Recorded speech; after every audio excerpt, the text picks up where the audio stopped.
Hey guys, welcome to another episode of Reels and Heels. Today is going to be a quite interesting show. So let me get into the intro.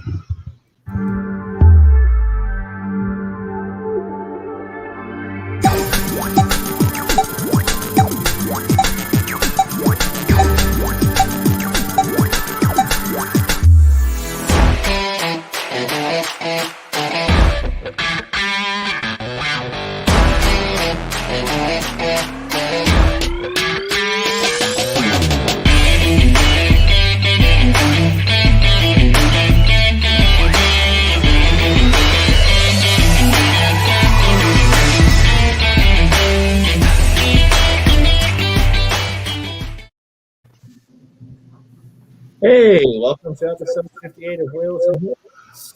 I'm Brian, and Nicole's over here a little frustrated with Facebook. Social media sucks. Oh my God. So, Willow, how you doing?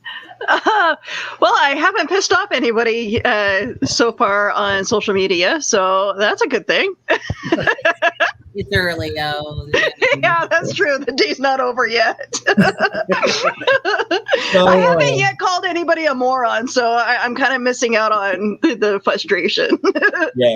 So Willow's been doing these videos on YouTube, right? With the whole like COVID shot and the whole magnetism and all that. Yeah. So have you got your powers yet? No. I actually should be getting my second shot soon, though. Well, I got mine last night. Oh. Yeah. But I'm good. I'm good actually. No superpowers. No superpowers. No. I was hoping I Not would sticking get. to the fridge just yet, eh? You gotta wait 3 months, and then they start 3 growing. months. Oh, okay. At night and yet very good hearing. So we're joined by our good friend, comic creator Dustin Brunell. How you doing, brother? Salutations. Oh, I'm great. You know, it's a good day. Excited to be here on the Reels and Heels. You know, it's always good to be on. And then we're also joined by Lewis. And what is your last name, Lewis? Laco, actually. Yeah, I won't try to pronounce that. Promoter of Nobody VilliCon. pronounces it right, so I just say Lacao. It kind of just goes with it, you know. It works. La vaca. And then we're also joined by Nisha, and I'm gonna try to say your last. Is it Molchin? It's Motion, correct. Molchin Got from it. Come on, Diversity she's our geek mom. That's you have to say geek mom because that's what she is. Come on, Geek mom. Yes, she is everybody's mom. Well, no, but hey, I accept it. I'll take it. Oh goodness! So hey guys, how are you? How's everybody's day doing? fantastic. Good. Fantastic. Yeah. It's So- Saturday, and you know we're all still above the earth, so I think we're doing all right. Yeah, right. I'm telling you. Yeah. So last weekend, me and Nicole, we were at Central Florida Comic Con. Nisha was there as well. It's a show by Ben Penrod, who is the creator of Awesome Con in Washington, D.C., which became, I want to say it's at least in the top 10 of the cons in the U.S., Yeah. which he sold a few years ago and kind of got out of the con thing. And then, got sucked right back in because once you are in it, you're in it for life pretty much. Oh yeah, for sure. Yeah. So, Nisha, you want to talk about your experiences from Central Florida? Oh, hey, sure. Hey guys, how are you? So Miss Nicole and I actually I was lucky to be on her panel on Saturday, which was pretty awesome. We hosted our booth, the Diversity Geek, over at number 604. And it was amazing, actually. It was so nice to fall right back into the groove of being in the con circuit. We went to my con a couple months back, but and it was small and very lovely. But that's where Lewis's brilliant idea was born. Just Oh, not just mine. No. I know, lunatic's brilliant idea. Okay, so let's go back. But no, it was really beautiful. We had a fantastic turnout both days. Just beautiful engagement with people, explaining the company, what it is we do. Had a fantastic turnouts for our 2 panels. I did Tales from the Villainous. I launched it actually at CFCC. It was, you guys know that room was full. It was amazing. It went so well. And so for Dustin, who might not know about your panel, which is about villains and mental health, you want to go ahead and explain it to him? Because it's a really cool concept. That's awesome. So it's an actually, so if you know about the ethos of the Diversely Geek organization and the soon to be launched Diversely Me Foundation, we empower fans to engage actively in their fandom passions and their healing hobbies as a credible source. Yep, Lewis is literally pointing to himself. Who knows? He's been there with me. As a credible source for establishing positive self-identity, healthy connections, human exchange, and inclusivity at a global level. It's an organization that we've been growing and birthing for the last 7 years, and we publish research with the National Institute of Health. That being said, Tales from the Villainous was born from the perspective that we need to understand why a villain is created, what is the purpose of the villain in the social context and the paradigmic and the psyche of any film, genre, media, pop culture, and anything that we do. And if we understand the background, the backstory, and the entire context of their creation, we're more likely to be able to empathize and hopefully maybe even move them along in their journey, right? So I want people to understand why you connect to villainous characters, villainous, quote unquote. And we walk through 6 categories of villains in this panel. And yeah, so it's really in depth. Come and be ready to write. Yeah, absolutely. That's exciting because, you know, we, as a long, you know, I've been involved professionally in comic books for almost 15 years, and I've been collecting since I was knee high, you know, and it's like, you know, you see all these people that, I don't know the right terminology for it right this second, but they try to make characters better than they are. I totally get your villains, and I'm always that guy that's like, well, why are they a villain? I totally get that, you know what I mean? Yes. But we also have to understand that, like, you know, you've got the Joker complex, and I think it's the easiest one to use because the character's out there in so many different forms of media, you know, whereas you have different Jokers as well. You know, and you have different characters, different mythoses behind these characters.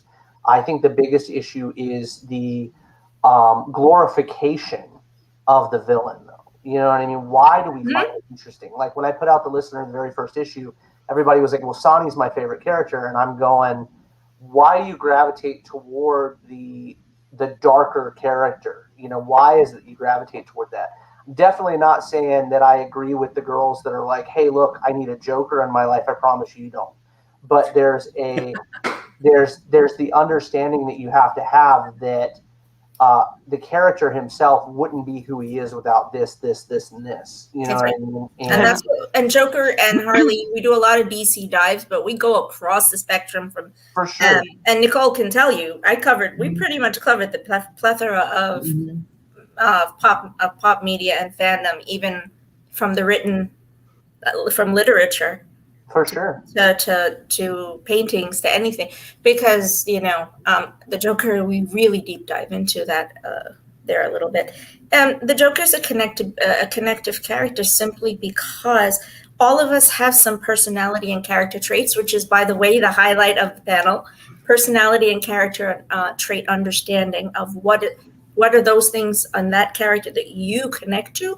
It's the traits and the redeemability of the traits. Is this a redeemable character? Is the question I ask you all the way through. For and sure. Why? And if you don't deem them to be, then why do you not deem them to be? So we need to look at that dynamic. Well, I think that's cool because there's a lot of, and I'll use this because it has to do with a lot of us nowadays. And, you know, the national, it's not called National Depression Day, but we just had the, you know, I can't remember what the actual term for the day is, but it just happened like a week ago, right? It was literally. It was actually National Mental Health Awareness Month was all of May, and there were 3 mental health awareness days. So we usually do live shows on those days. It's very exciting because a lot of these characters, what people don't understand in our mind and our psyche that we create, are also parts of ourselves. Correct. Why do we create these characters? You know, not everybody has a great home life. You know what I'm saying? And I think that that's one of the most exciting things about comic books is you can relate to a character. You know what I mean? Why am I this way? Well, you know, dad's abusive, mom's abusive. You know, it's not everybody has a great home life. And for you to be able to get away, you know, from that for just a little bit, or even understand why, you know, that may have happened. Maybe their parents weren't great parents. You know what I mean? There are a plethora of different reasons. And that's very exciting. I think it's very cool that you guys are doing that. We go into PTSD a lot in my books. So I think that that's an incredible way for you guys to, you know, to reach out to people, you know, and explain to them things. And, you know, we don't like to learn. As human beings, we don't like to be taught. And I hate that. I really do hate it. But if we can drop little bits of knowledge at the same time during interesting things, you know, people will soak it up a little bit better. And I think it's because of the way that we're taught as youths. You know, as we get older, we're like, I know that already. You can't teach me anything I don't know. You know what I mean? So if you make it interesting, people are by far closer to getting in on it. I know everybody's brain is going back to the work that we do, and you're like, yeah, you know, she wrote all of that into her research. This guy is, you were literally speaking our language, my boy. There's nothing, that's literally what the research is about. If you want to, it's the first version of it. So we streamed it live on Facebook last week. And then just so you know, every time I do it, it's different. It's never going to be the same show. So whatever you got then, it's not going to be the same when we do it at VilliCon. Just join us. You should totally join us. Great. Definitely, please. One point that I definitely want to add, one of my personal favorite villains of all time is Alex from A Clockwork Orange. Okay. And it's because of that kind of loose morals and that completely demented mentality, and the fact that the director actually makes you feel what that character is feeling. It shows you the power of cinema and comic books and all these other medias that you're able to basically put yourself in the shoes of this despicable character that you could never. That was the Malcolm McDowell character, right? Yeah, absolutely. And imagine being able to be put yourself in that shoe for those 2 hours and be a completely different person while watching this movie. That experience is incredible because it's an outlet for all our horrible nightmares and all our things that we hate to dredge up, but we need to as humans. That's the way that we cope with it. It's a really great void and void for us. We bring them up, we experience it, and then we're like, no, that's not me. Those are the things I will not do. So it has that purpose too. Well, I mean, you look at things like, and it was super well written. You look at like American History X. Yes. I mean, Oh my God, yes. Absolutely. I mean, you're like systematically brought into something. You know what I mean? You have no choice because this is, and you know, people can say you have a choice all you want. I'm going to be real with people. As a child, if your parents are this way, as a child, you have no parents are this way, your brothers are this way, your sisters are this way. Yeah, you're indoctrinated, you know, at a youth. And when you do get to see away from that, that's when you start getting ideas for yourself because you're away from this monstrosity. It's like breathing toxic air all the time. You know what I mean? You can't escape from it. So then when you get to school and you get to appropriate with other people and stuff, you're like, holy cow, why are they not acting the way that I act? You know what I mean? Maybe, just maybe, home is the issue. You know what I mean? Maybe it's not the human being, you know, it's not in our psyche to be this way all the time, but we create this monster, you know? And I think it's really cool. Like I said, I think that people being able to relate to that is a fantastic thing. And you guys are doing really awesome work with that. I love the concept. And if you guys ever want me on, I'll come hang out and we can, you know, talk about shenanigans all day. Well, we're doing an entire show next Sunday, 7 panels worth, which they're going to show you a little bit later. So you're welcome to totally. I think the fun part the fun part of what Nisha's doing is she asks you at the beginning of the panel to think about a villain that you identify with and one that you absolutely don't. And I'm like, well, I had to think, like, I really had to think about all the things I've read or watched or whatever. And I said, I think the reason we choose villains that we identify with is because part of their personality is part of ours. But the reason we don't become villainous, really, is that we lock that away in a box because we want so badly to be good. Yep. And I think in general, there's a lot of things that help us to be good because we don't want to be like whatever thing happened to us.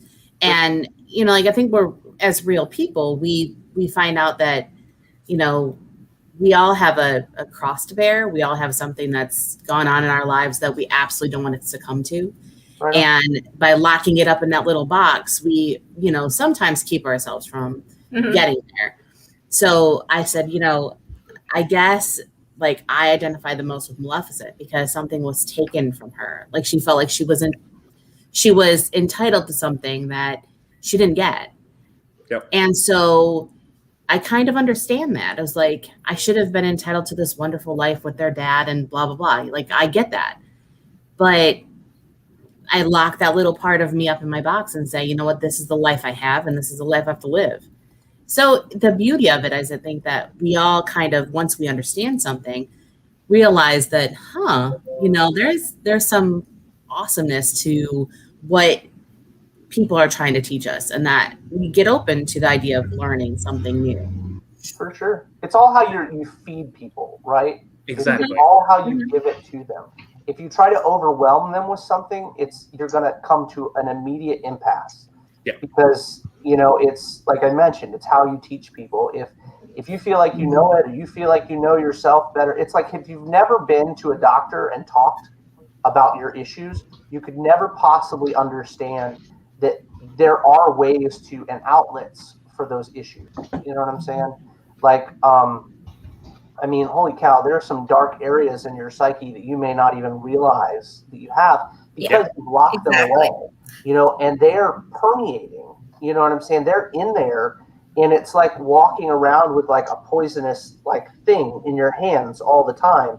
And if you don't address it eventually, it will be a much larger poisonous thing and not only affect you, but those around you, you know. And as a writer, I think that we come across these characters that we want to show you things, you know what I mean? We want to give you the nasty bits of it, you know, that you don't see in society. I'm not a fan of the last Joker movie. I'm not a fan of the movie itself. I think that the character was very interesting, though. I think that it showed something to people that you needed to see that you don't get. Yeah. You know? They gave us the Joker in an extremely plausible format. Absolutely. They grounded the form that was highly, highly acceptable. Does that make sense? It's not. It's not in the comic book genre. Right. It is now in our own world, so we're now. You know, the only thing about that Joker movie that connects to the comic book world is they did get that he was a stand-up comedian and was a failing stand-up comedian because that's the original origin of the Joker. Yeah. Sure. But outside of that, it was all about mental health. For sure. I mean, it could have stood alone as its own film. You could have called it something else. It still would have been a great movie in that regard. You know, it was very dry for me as a person. You know what I mean? But as from what it was, for what it is, it was a great film. You know what I mean? To showcase something so horrifying that exists in the day-to-day that we don't notice because not all of us live in a world of horror or pain or, I mean, I'm blessed that we, you know, living in the U.S., we have a lot of things that we take for granted in this life. You know what I'm saying? So when you see things like that and it's thrown in your face, you're like, man, I do have a buddy that's depressed all the time. Maybe I should reach out to my friend. Maybe there's more to it than we know, you know, and those little nuances, you know, I talk about it all the time, and Brian's probably heard me, Willow's probably heard me as well. You know, there are days as a creator when you roll over and you're like, oh my God, I don't know if I can do it anymore. You know what I mean? And we don't talk about those things. You know, it's like a faux pas to come out and be like, hey, look, because we have fans, because we have followers, because we have readers, we put up this wall of perfection, like everything is okay all the time. Right. But there are days when you're like, I just don't know if I'm doing well enough. You know what I mean? Am I performing well enough? Because it's like you are on stage, you are seen by people. You know, people have opinions, and you're like, man, I don't know. But then you get a fan will reach out to you that same day and be like, hey, look, I love this stuff. I can't wait for the next issue. It's going to be great. And you're just like, it's like a charge. It lifts your psyche up to another level, and you're ready to go again. So yeah, there's a lot of stuff that we don't touch on, and I think that the idea and the concept you guys have for this is phenomenal, because creatives in all forms we tend to be in a really dark place a lot of the time. Like and that's been that way forever. It's nothing new, you know, through the centuries. Artists, writers, whatever, what have you. You know, scientists, all these guys that push the limits and the boundaries of the human nature are generally pretty beat up. You know what I mean? They have, you know, that's where these characters come from that we create for you guys to see. Is they're in there. You know what I mean? They're in there and they're beat up, and it's an outlet for you guys to see them, and for us, it makes us feel better to get them out. Yeah, one of the things that I think I love about the villains, though, is that most villains, they start off with good intentions. They start off with the mentality that they're in the right. One of my favorite examples of that is Magneto. He's doing what he thinks is best for his people. And it follows that Malcolm X style, which is very important. And I think a lot of villains are misinterpreted as just raw hatred, raw evil. No, a lot of them are they're bred that way because of all the things that happen to them in their lifestyle and everything. And I love that the villains bring that to the forefront. They bring our darkest fears, our darkest things that we encounter throughout our life all the time. And they make it feel approachable, I guess you could say, because they kind of make it a fun thing. Like a lot of the scenes with the Joker, especially in the original movies, he's making it this fun circus thing and all that stuff, and making a community out of all these people that are misfits. Exactly. And he brings all these misfits together to do his own thing.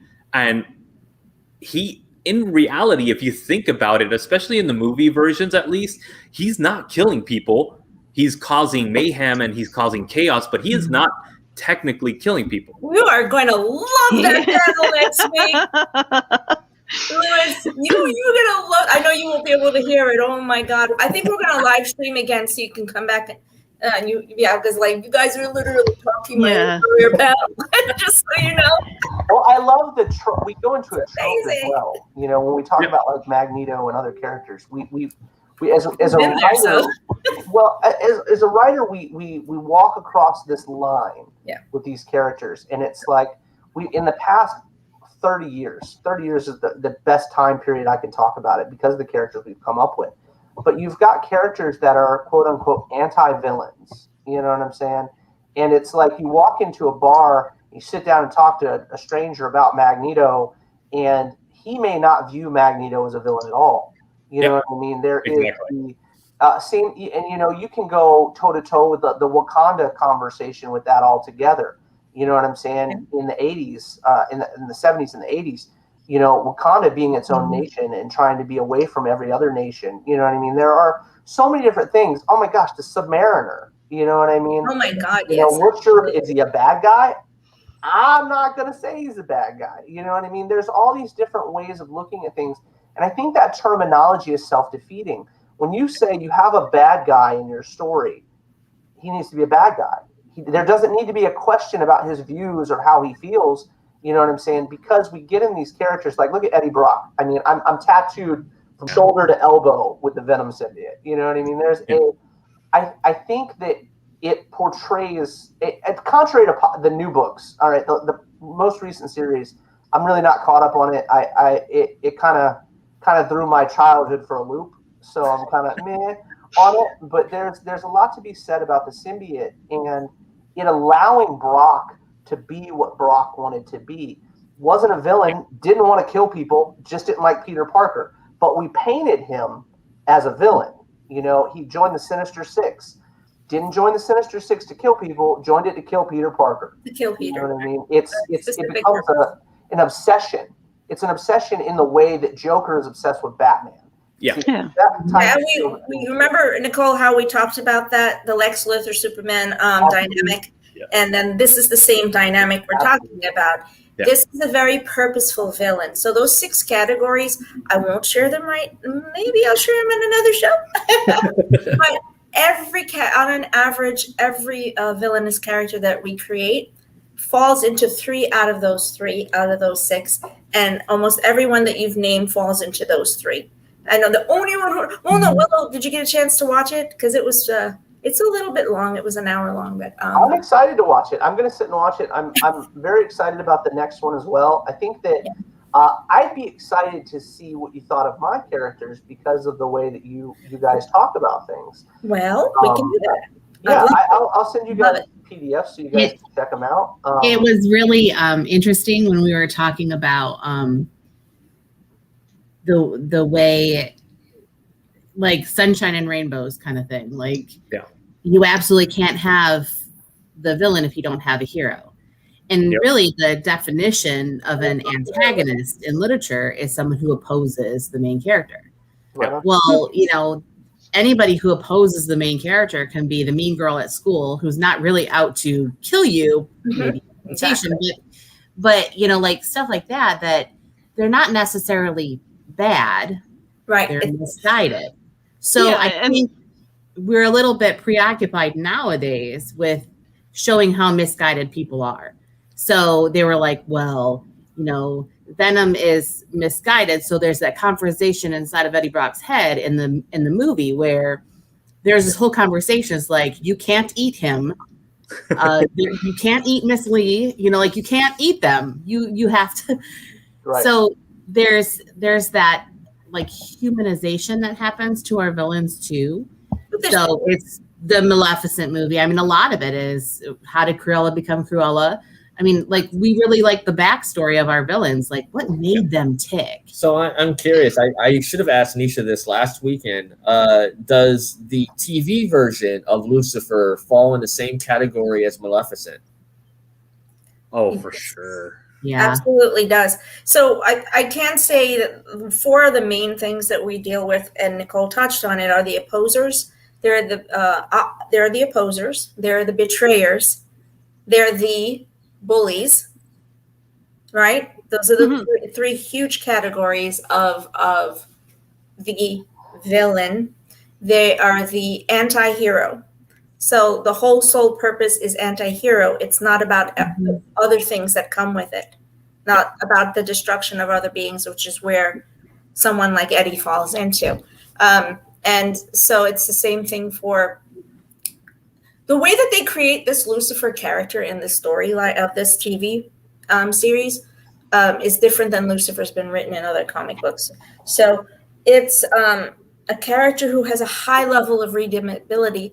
He is a victim of circumstances and oppositions and betrayal, severe betrayal. I mean, look who betrayed him, So in these circumstances, how did you see Lucifer? How did you see his journey? Where would this journey have taken him? What would have prompted him to have gone through any other path? What did he learn to say, don't go down this path? This is everything that was handed. This is the foundation. This is the platform. This is the language. This is the nuance of how the brain functions based on learned behavior. You're going to go this way. And in the same way, that learned behavior pushes another character, I'm trying to think of someone else at this very moment. But with Magneto, that's not learned behavior. That is a choice based on a call to action. A call to action because there's a greater good at the end of it who Magneto believes, and in the same way Thanos in the long run, though Thanos traverses between 2 different categories, in the long run is my belief in what I believe is best for the universal good, the best thing. Okay, I'm going to go out no matter who I damage, destroy, or maim and what kind of mayhem I create, because in the long run, the greater good is the greater good. I can snap away 50% of all creation, because that's for the greater good. But isn't that what a hero would do as well? Technically, Well, if there were villains that the 50% represented the villains in the world, wouldn't a hero do the exact same thing? So Yeah. what draws the line between a hero and a villain? And I think that's kind of one of the biggest things that Naomi and myself, we hated, was that you're either A or B. There's no in between. That can't be the way. Because if you completely dismantle that barrier between the good and the bad, then you just see humans overall. And one is acting one way, the other is acting a different way. Whether that's good or bad, that's all a matter of perspective. Because the good guy thinks that the bad guy is bad, but the bad guy thinks that the good guy is bad. So that's why we kind of want to change the whole dynamic with VilliCon, the name, exactly for that reason. Because one of the things that we wanted to bring to the culture is villains aren't just villains. They're not just bad guys. They're misfits. They're anti-heroes. They're all these other categories of people. And that's what we want to represent. We want to show the good side of the villains that are misinterpreted as villains in books and movies. Because everybody has a backstory, like you both said. They all have a backstory, and they all have a reason they got to where they are at.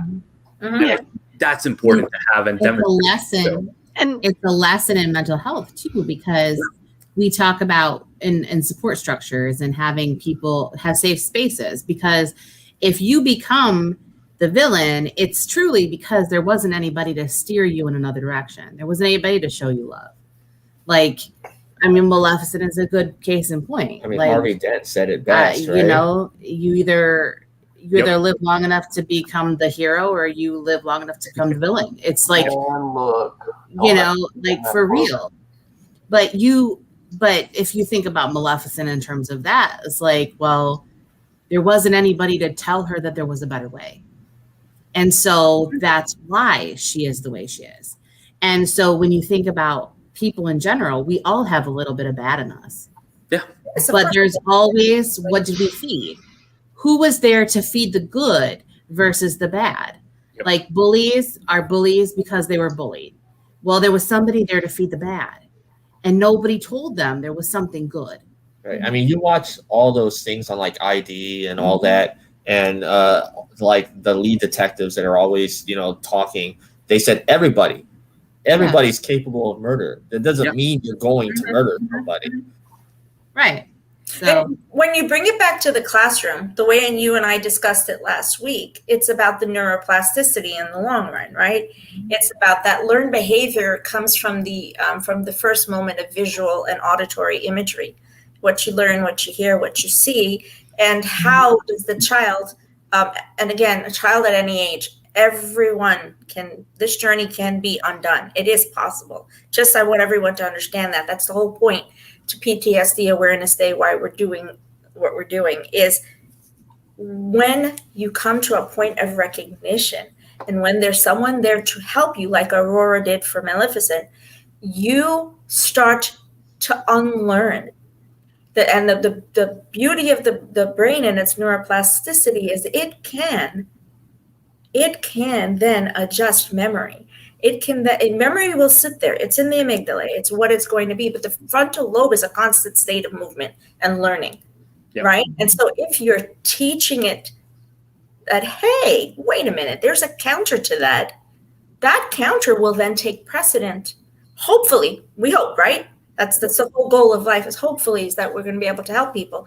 And then we can go ahead and cut away and peel away at the negative self-image, the negative self-identity, the negative self-worth that then leads you towards that path of destruction, right? That's how you teach it, Nicole?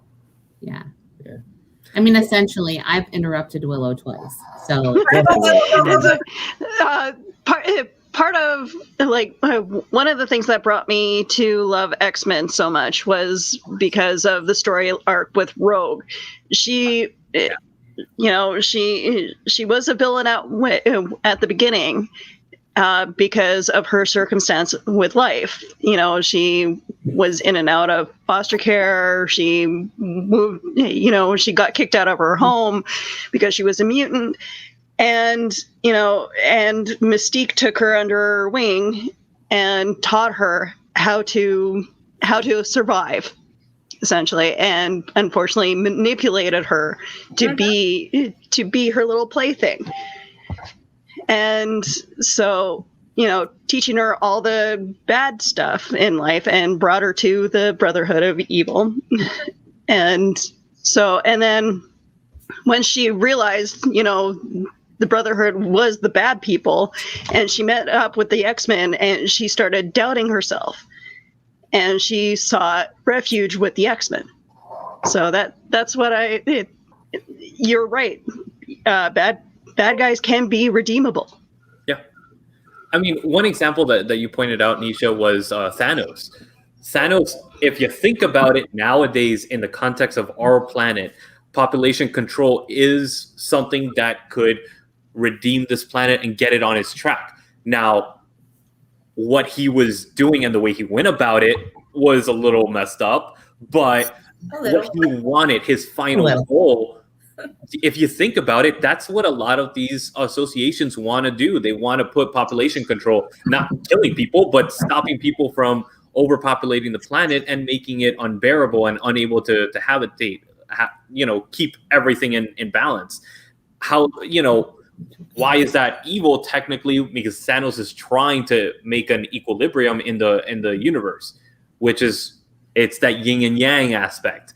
That's what it's all about. You can't have a villain without a hero, and you can't have a hero without a villain. Yeah. The unpredictability of that factor is, even in the snap, the moment of that snap, his formula wasn't going to work, because every single moment is movable, changeable, and not static, right? Nothing is static. Every second of existence, there's change. Therefore, in the snap itself, within 1/2 second of that, his formula no longer is relevant. Yeah. We're going to take a break here, and then when we come back, we're going to learn more about VilliCon, and then we're going to talk about greed and listener and all that kind of good stuff. So we'll be right back. I'm GW Amateur. I'm Dina Marie. I'm Sage Ia. I'm Thomas Carter Rochester. Hey, I'm David Thompson. Hi, I'm Kevin. And I'm Mia. Hi, I'm Mark. Hey there, this is Dave Adams. Hi, I'm Rosemary Rose. Jerome Conner here. Hey guys, it's Josh Bauer. It's Willow Schuyler. I'm Cosplay Michael. Abba. It's your boy Country. I'm Ryan Permison. And I'd like to ask you guys, please subscribe. Please subscribe. Please subscribe. Please subscribe. Please subscribe. Please subscribe. Please subscribe. Subscribe. Please subscribe to HWWS Web TV. Great bunch of people. And don't forget to smash the bell. Ring that bell. Smash that bell. Hit that bell. Hit the bell to be notified. Hit the bell to get notified of new shows and videos. You're going to want to do that, so do that soon. So we can cross that 20,000 mark. And get us to 100,000 subscribers. To 1 million and 10 million and 100 million. On HWWS. Web TV. You really like it. I guarantee it. Thank you. That's right. I'm David Thompson. I'm Thomas Carter Rochester, and we're the hosts of Lights, Thunder, Action. Join us weekly as we discuss the latest news in comic book movies and the film industry at large. As well as the Trilogy of Trilogies, where we review trilogies you vote for us to talk about in the Tournament of Trilogies. We go live on our Lights, Thunder, Action Show Facebook page and the HWWS Web TV YouTube channel every weekend. Like us on Facebook, follow us on Twitter, subscribe on YouTube, and wherever you get your podcasts to stay up to date with the Lights, Thunder, Action Show. Welcome, Glasscock Park, to this glorious day. Today is your lucky day. We got some great stuff. This is Glasscock Park. Marvelous. Thank you. Come on, let's go. I don't have all day, people. Now, it's time.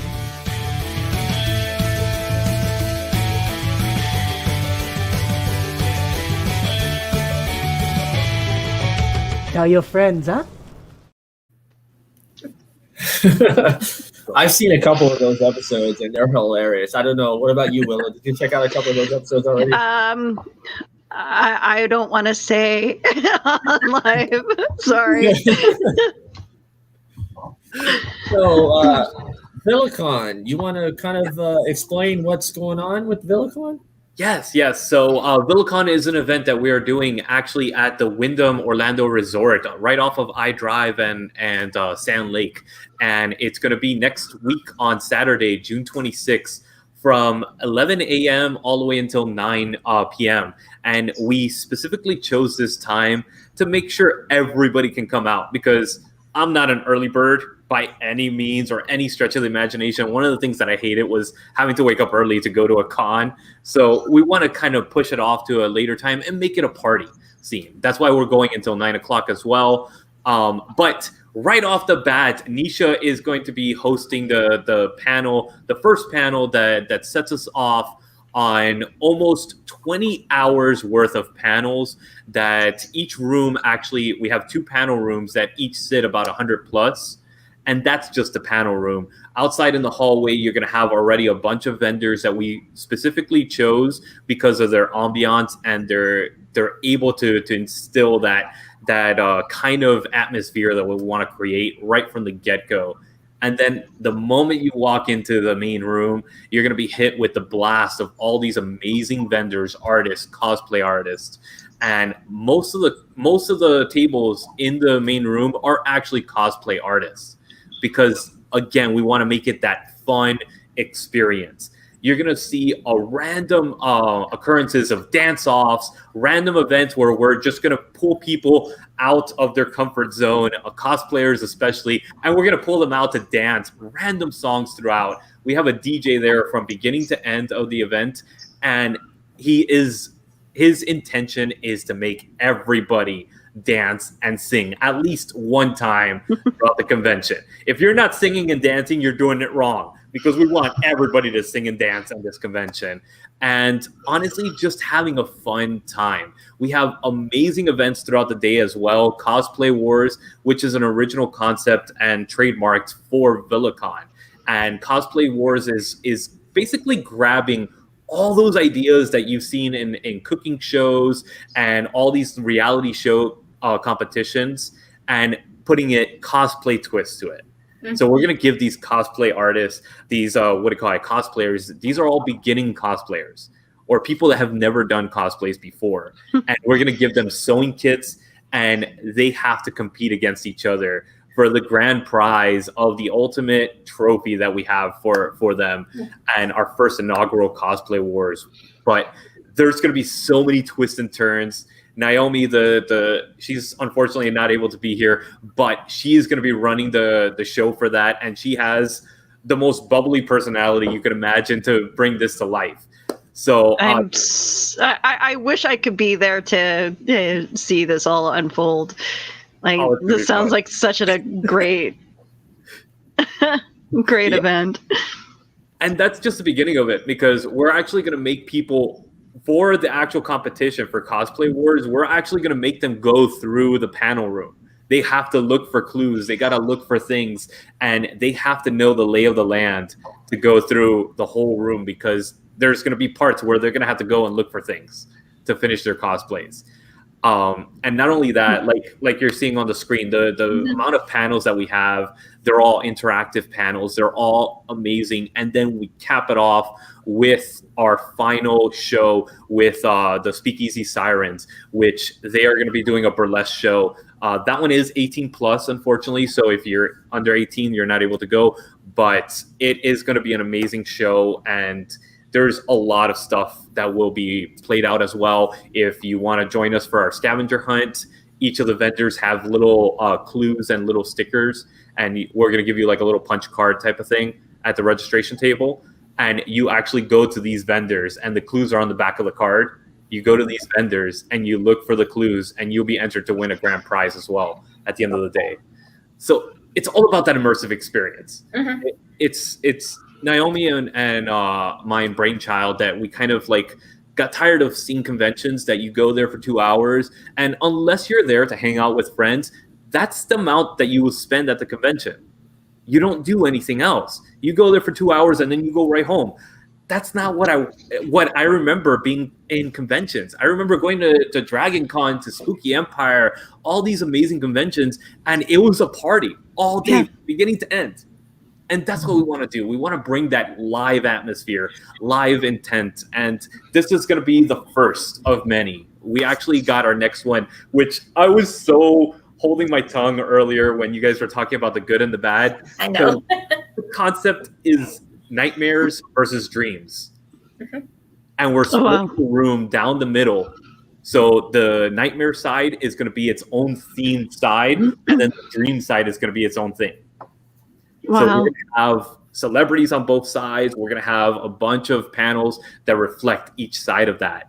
And that's going to be an amazing event from January 21st to the 23rd.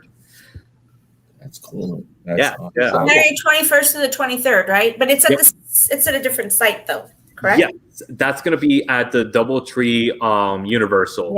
Orlando. Is that the same place that they used to hold Ranger Stop? Yes. Yeah.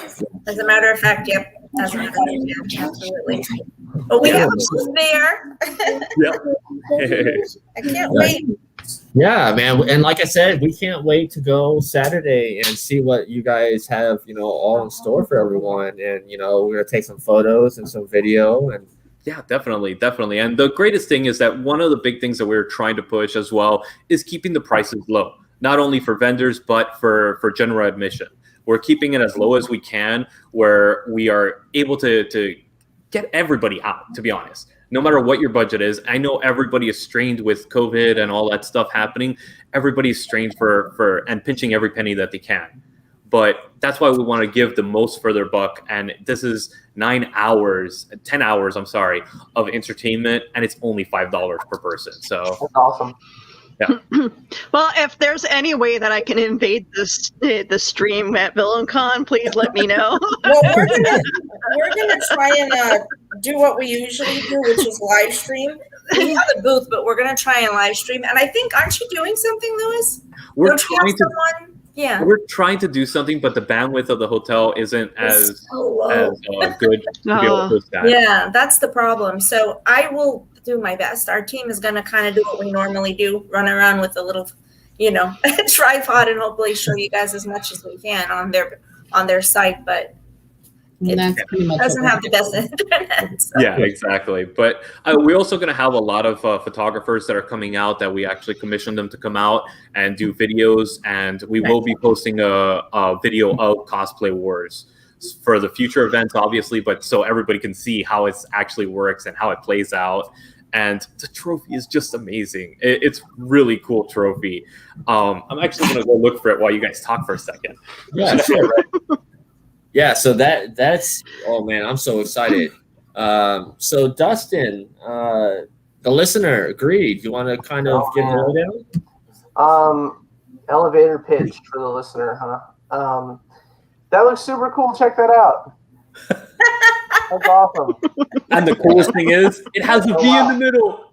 How awesome is that? We're throwing up BGD pictures already. I wasn't even ready for that one just yet. Sorry, I thought I had other pictures up here. Sorry. So the listener is a book. It's loosely based on my great uncle Les. He was one of the first Native American Green Berets, and he passed away last year. And when he passed, I don't know. I couldn't let it go, I guess. You know what I'm saying? And he would tell my wife and I, when we'd go to visit, he'd tell us all kinds of stories. Oh, there's a cover for Greed. That's a super good one by Eric Viola. But we were just sitting and we would listen to him, and PTSD was eating him up. It was awful later in his life. And you'd be having a regular conversation, and then all of a sudden you were down the rabbit hole. You know what I mean? You just weren't ready for it. And it got to the point where we would just sit and listen to him, and hence the title of the book, The Listener. We would just sit and pay attention to the stories he told. And they were terrifying. I mean, absolutely terrifying tales, the things that he dealt with. And in the military, we glorified the wind talkers, and that's not the case. It was very, very different.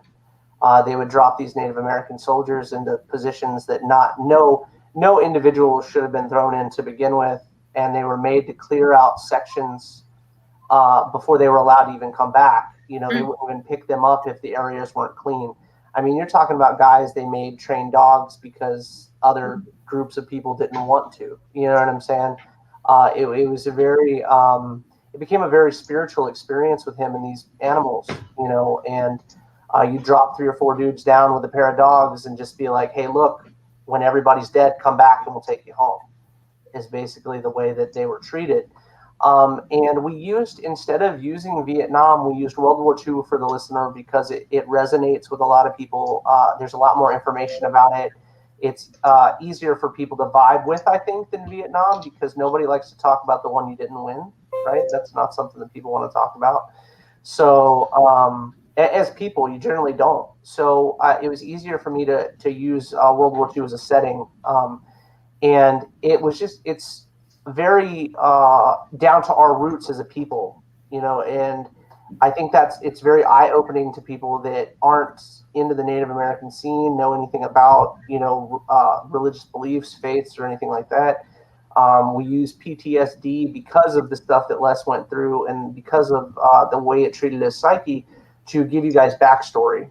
Like there's a scene in the very first issue of The Listener where he's walking toward a campfire, and it literally we take the readers back in panels and show them his grandfather's burial.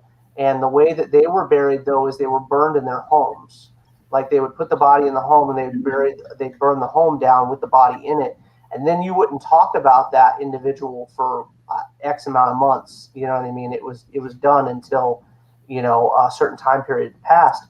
But The Listener was something I wanted to bring in a psychological factor to it, and I wanted to bring in something that could not just bring war fans into it, not just bring, you know, Native American fans into it, but I wanted to bring something that was terrifying. I mean, aside from the things that are really scary, and I talk about the really scary stuff is the stuff that happened, you know what I mean, that we talk about in the book, the stories that were actually existed. But The Listener is about a character that inherits the ability to see and interact with the dead. So you're over in China and you're just all of a sudden, hey, look, you know, you're in the middle of cleaning out insurgents, because a lot of people didn't realize in World War II that we were assisting the Chinese because Japan was encroaching on China. So we were assisting them and trying to make sure that they made it through. That's a beautiful cover of Neil by Marissa Pope. Neil is one of our main characters. We treat the hounds as main characters in our stories. They both have their own personalities because I feel like that's how they were treated in reality. They were members of the unit.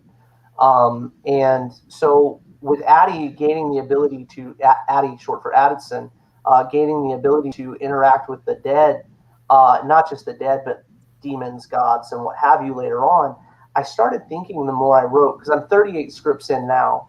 We have 2 published issues. We're about to publish the 3rd. But I'm 38 scripts in, and I got to thinking as I was writing this, I can't just talk about our people's theologies. You know what I mean? I need to start, if we're going to create a world, it needs to be everybody's theologies.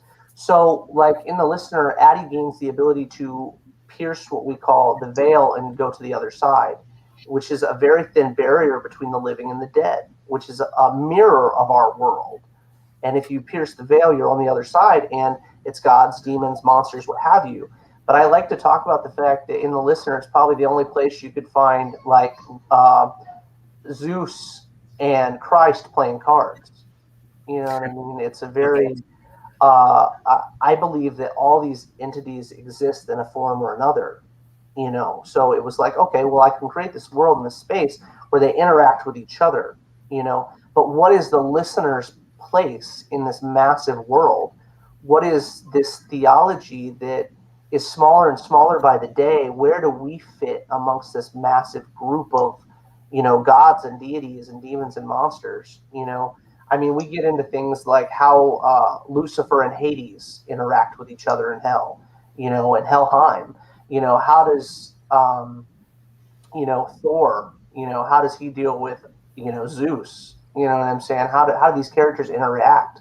You know, so we treat it as if, you know, anything that happens over there affects what happens over here, you know, and vice versa. So let's say that there was a battle between gods on the other side. That's where you get your typhoons and your hurricanes and your earthquakes over here. You know, what moves the tectonic plates, you know? So we go in, and I studied all these beings before I even wrote about them. You know, it was like, okay, well, I need to do my research, because I can't just do our beliefs in as they should be represented. I have to do all the beliefs as people would see them. You know, Thor has to be recognizable. You know, he can't be like, "What's going on, Grant?" You know, we have to have characters that are relatable to people. Like, you should be able to look at a god that you believe in this world and look in the book and know that that's that character. There shouldn't be any kind of question in your mind. Like with Kukulain's first appearance is going to be in Greed, which is our spinoff series. Greed was actually going to be it was a short story that I'd written, and all of a sudden it blew up and got to be a lot of fun. But it's in the same world, but it's a 10-year-old boy in suburban America that gains the ability to the same way the listener does, and he doesn't understand it. And the only guide he has is his monster under the bed. And it's this shitty little green dude that is like, you know, if you had, you know, everybody talks about you have an angel on one shoulder and a demon on the other shoulder. Well, Ozzy doesn't have the angel. He's just got Cade hanging out with him, you know. So, and the character has its own things going on, his own backstory, why he's the monster under the bed for this particular child, all these different things going on. And it's a lot of fun, you know, to be able to bring these characters together in a way that's recognizable but different, you know, to show you guys things that you've seen, okay, fine, but bring them into a way that's interesting, you know what I mean? If I'm going to talk about an Indian deity, it needs to be right, it needs to be fun, it needs to be interesting, but you need to know that's who that is. The minute you see that character, you need to be able to recognize that's that character. That's why he's acting like that. That's his personality or her personality. You know, that's why they are the way they are. And Lilith is a big one. We introduce in Greed in the second issue. Why does she act the way she acts? Why is she in our little town? You know what I mean? What's going on with that character? And why'd she get booted out of hell? You know what I mean? There's all kinds of different things that, you know, are interesting. But you have to toe this line because you don't want to insult people. You know what I mean? You're towing a line very carefully because you want to, even the villains, we want to give them credence for what they are. Like in our book, Lucifer is all about keeping the order of how it's supposed to be. Everything is supposed to be this way. It's written in every different belief system. You know, there's the good guys, the bad guys. This is how it's supposed to stay. So he believes in keeping the natural order. Same thing with Christ. Christ wants to keep the natural order of things, but he's so on high that he doesn't involve himself with the other, you know, beings. You know what I mean? Same thing with Odin, you know, the Raven. He doesn't involve himself with what he deems lower beings. You know what I mean? And we deem who is stronger and who is not by, and it was a really interesting conversation between my wife and the creative team when we started doing this, was how do you decide who's a more powerful being? And you know what? It came down to the fact that it became belief systems. How many people still believe in Kukulain? How many people still worship Kukulain? You know what I mean? You know, that's a very small sect of people that are worshiping these particular gods and goddesses. So the larger belief systems, our own is way down at the bottom. You know what I mean? So it was like, I can't bring the listener in and be like, he's a demigod that can stand toe to toe with a Christian deity. It doesn't work. You know what I mean? So I had to be able to suck that up myself and realize if I was going to do it like this, that there were tiers. And as awesome as our beliefs are, they're not very high on the tiers. So it was interesting to write about these characters. And like Addison becoming the listener, the only god that will work with him and teach him what it is to be a god later is Kukulain. You know, because he has a small following, you know, he understands what it's like to be a minority, you know, so he's trying to teach him how to exist, how to thrive within this world that he's just become a part of, which is not much different than the war that he was in before. It's just one that he has to learn the rules for, you know, and how he can affect these beings. And I don't know, we're having a lot of fun with it. You know, it's a great time. It's, you know, elevator pitching the listener is very hard for me. You did a pretty fantastic job. Let me just say, I'm totally sold. I appreciate that. It's just, it's a lot for us because it's being on issue 3 and seeing issue 3 done now. You know, it's you have that burden of knowledge. You know what I'm saying? And you want to be like, hey, look, this is why it is because of this. You know what I mean? But you can't give away so much as a writer because you want people to enjoy it. To be fair, I'm translating in my head completely to like Netflix or an Amazon Prime series. That's all I'm seeing when I'm hearing you talk. Well, I appreciate that. Yeah, it's easy to visualize. Thank you. It's very interesting because of the fact that we don't use magic. I don't use anything far-fetched. You know what I'm saying? If it was talked about in the belief system, we use it. If it wasn't, like, there's nobody shooting lasers out of their eyes or anything crazy. You know what I mean? It's, if you guys enjoyed I know that Brian and Nicole really like Supernatural.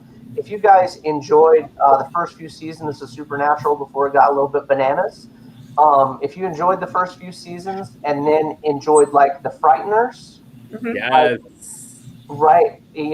That's what the listener is. The best way I could describe it is if you mesh those two series together, and threw it together, and we're like, wow, you know what I mean? There's a dude. He's out and he's trying to right the, not that he's trying to right the wrongs, because he's not really that character. He's not like out to be a superhero. He has no superpowers. You know what I mean? He's a regular dude. You know what I mean? With training, that's about what the character is. But it gets to this point where he's starting more and more as you go through to appreciate his history, and how does he interact with people.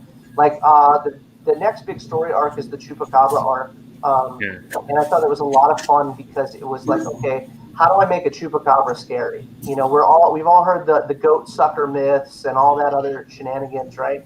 How do I make it scary? And I was like, okay, well, the Mayans had their own stories that were scary, but I felt like they tied in very closely to the Chupacabra stories. So it was like, what's terrifying? I was like, well, what if we did like a velociraptor, right? But it was like, Velociraptor originally was small before you got to Jurassic Park. It wasn't a very large being, you know what I mean? So you're thinking large dog at most for a big one, you know what I mean? Yeah.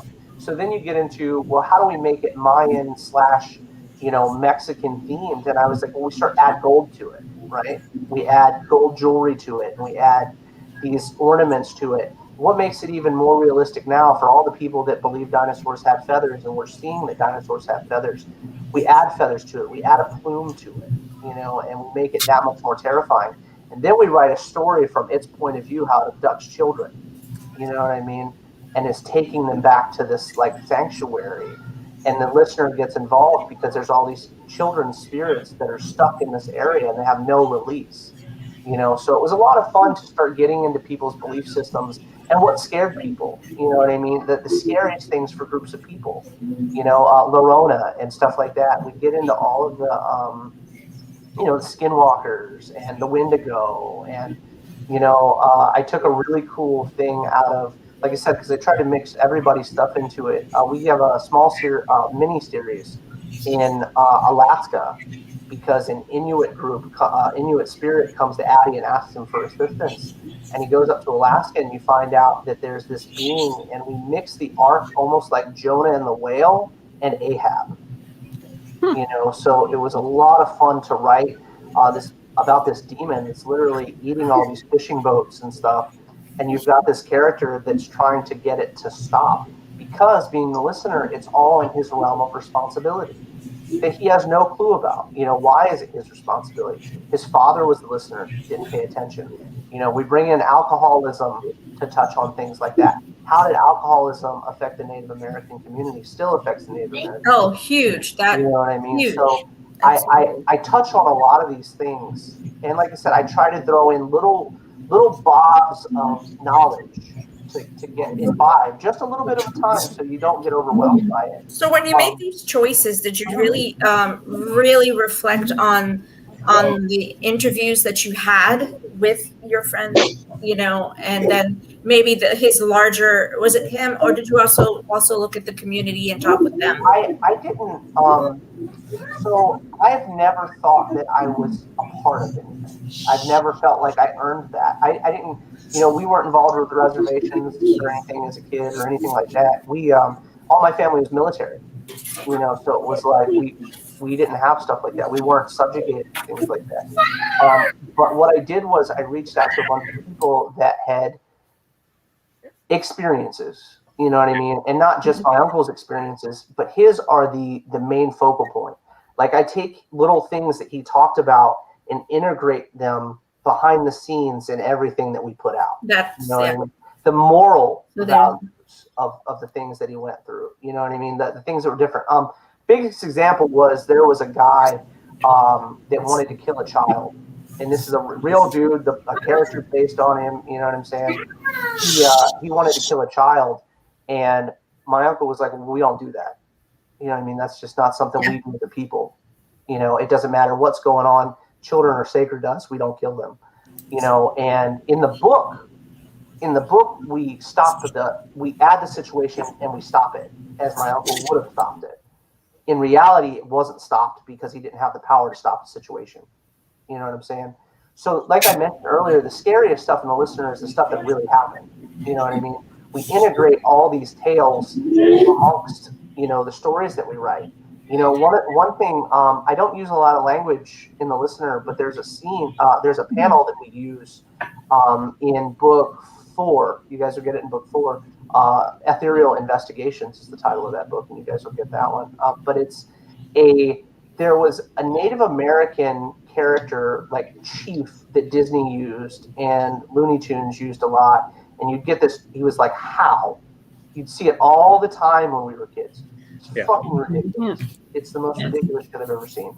So I wrote this line in this panel where our character, Gnostis, has just frozen this group of people because of the fact, it goes into elements and Native American beliefs with elements. But anyway, so he's frozen this group of Yao Gai, which are Chinese spirits, Chinese demons. And he freezes them and he breaks the ice and he's like, how, motherfucker? You know what I mean? Because there's just tiny little tidbits of things, because I don't want to get into the conversations. It's not about, racial allegories or anything like that, but it's just honest things that we need to think about. You know what I mean? Like when somebody goes, hey, that's my spirit animal. I'm like, meh, please don't spirit animal me. You know what I mean? I'm not a fan of that. So it'd be like, hey, look, Jesus sitting on my shoulder and he's telling me what I should be doing on a daily basis. It would offend someone, you know what I mean? So we try to just throw a little bit of knowledge out there to help people understand that there are other belief systems. Like I said, we mentioned the alcohol stuff, which is really big. We also get into the fact how less was treated, even in World War II, when, not World War II, sorry, Vietnam. I mean, sitting at the back of the bus because you had a darker skin tone. You know what I mean? Still happened, whether we like to acknowledge it or not. And I get into things like that, how he felt. I mean, I watched this man cry in tears and talk about the things that he dealt with. You know what I mean? Those stories can't be forgotten. And the thing is, he's not the only one. He's not the only one. There are thousands, millions of people that dealt through situations that their stories shouldn't have been forgotten. And I'm to the point in my career now where I'm not going to let it happen. For the people you offend, there's 4 or 5 people that understand. You know what I'm saying? So it becomes this balance of, you're not trying to offend people, but the knowledge hurts. Yeah. It hurts.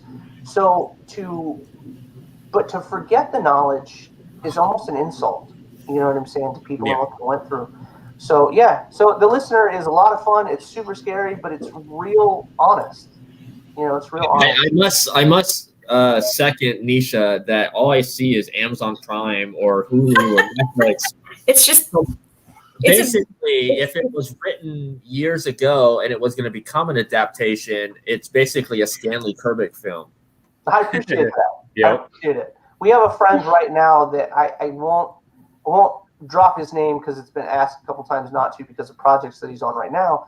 But he was like, give it a year and watch what happens. Just keep putting the book out, stay the course. People are paying attention. I said, okay. So we're going to keep writing it. You know what I mean? I have no end to the series. It's a bi-monthly book right now. And it's just going to keep going. Greed, like I said, is the same type of story, but from a child's perspective. And I find that to be interesting as well. How do we make a book scary as like, it would be like, what if Little Monsters, right? The 80s, what was it, 90s, early 90s, if I'm not mistaken. So Little Monsters, yeah, agreed. Eric Viola did that cover. He does the interior art for the listener. Beautiful stuff. He's a lot of fun. But if you were to grow up with Little Monsters, that's what you would get. Greed is all of the nasty and stuff that Howie Mandel. I just have to show this one because I really like this one.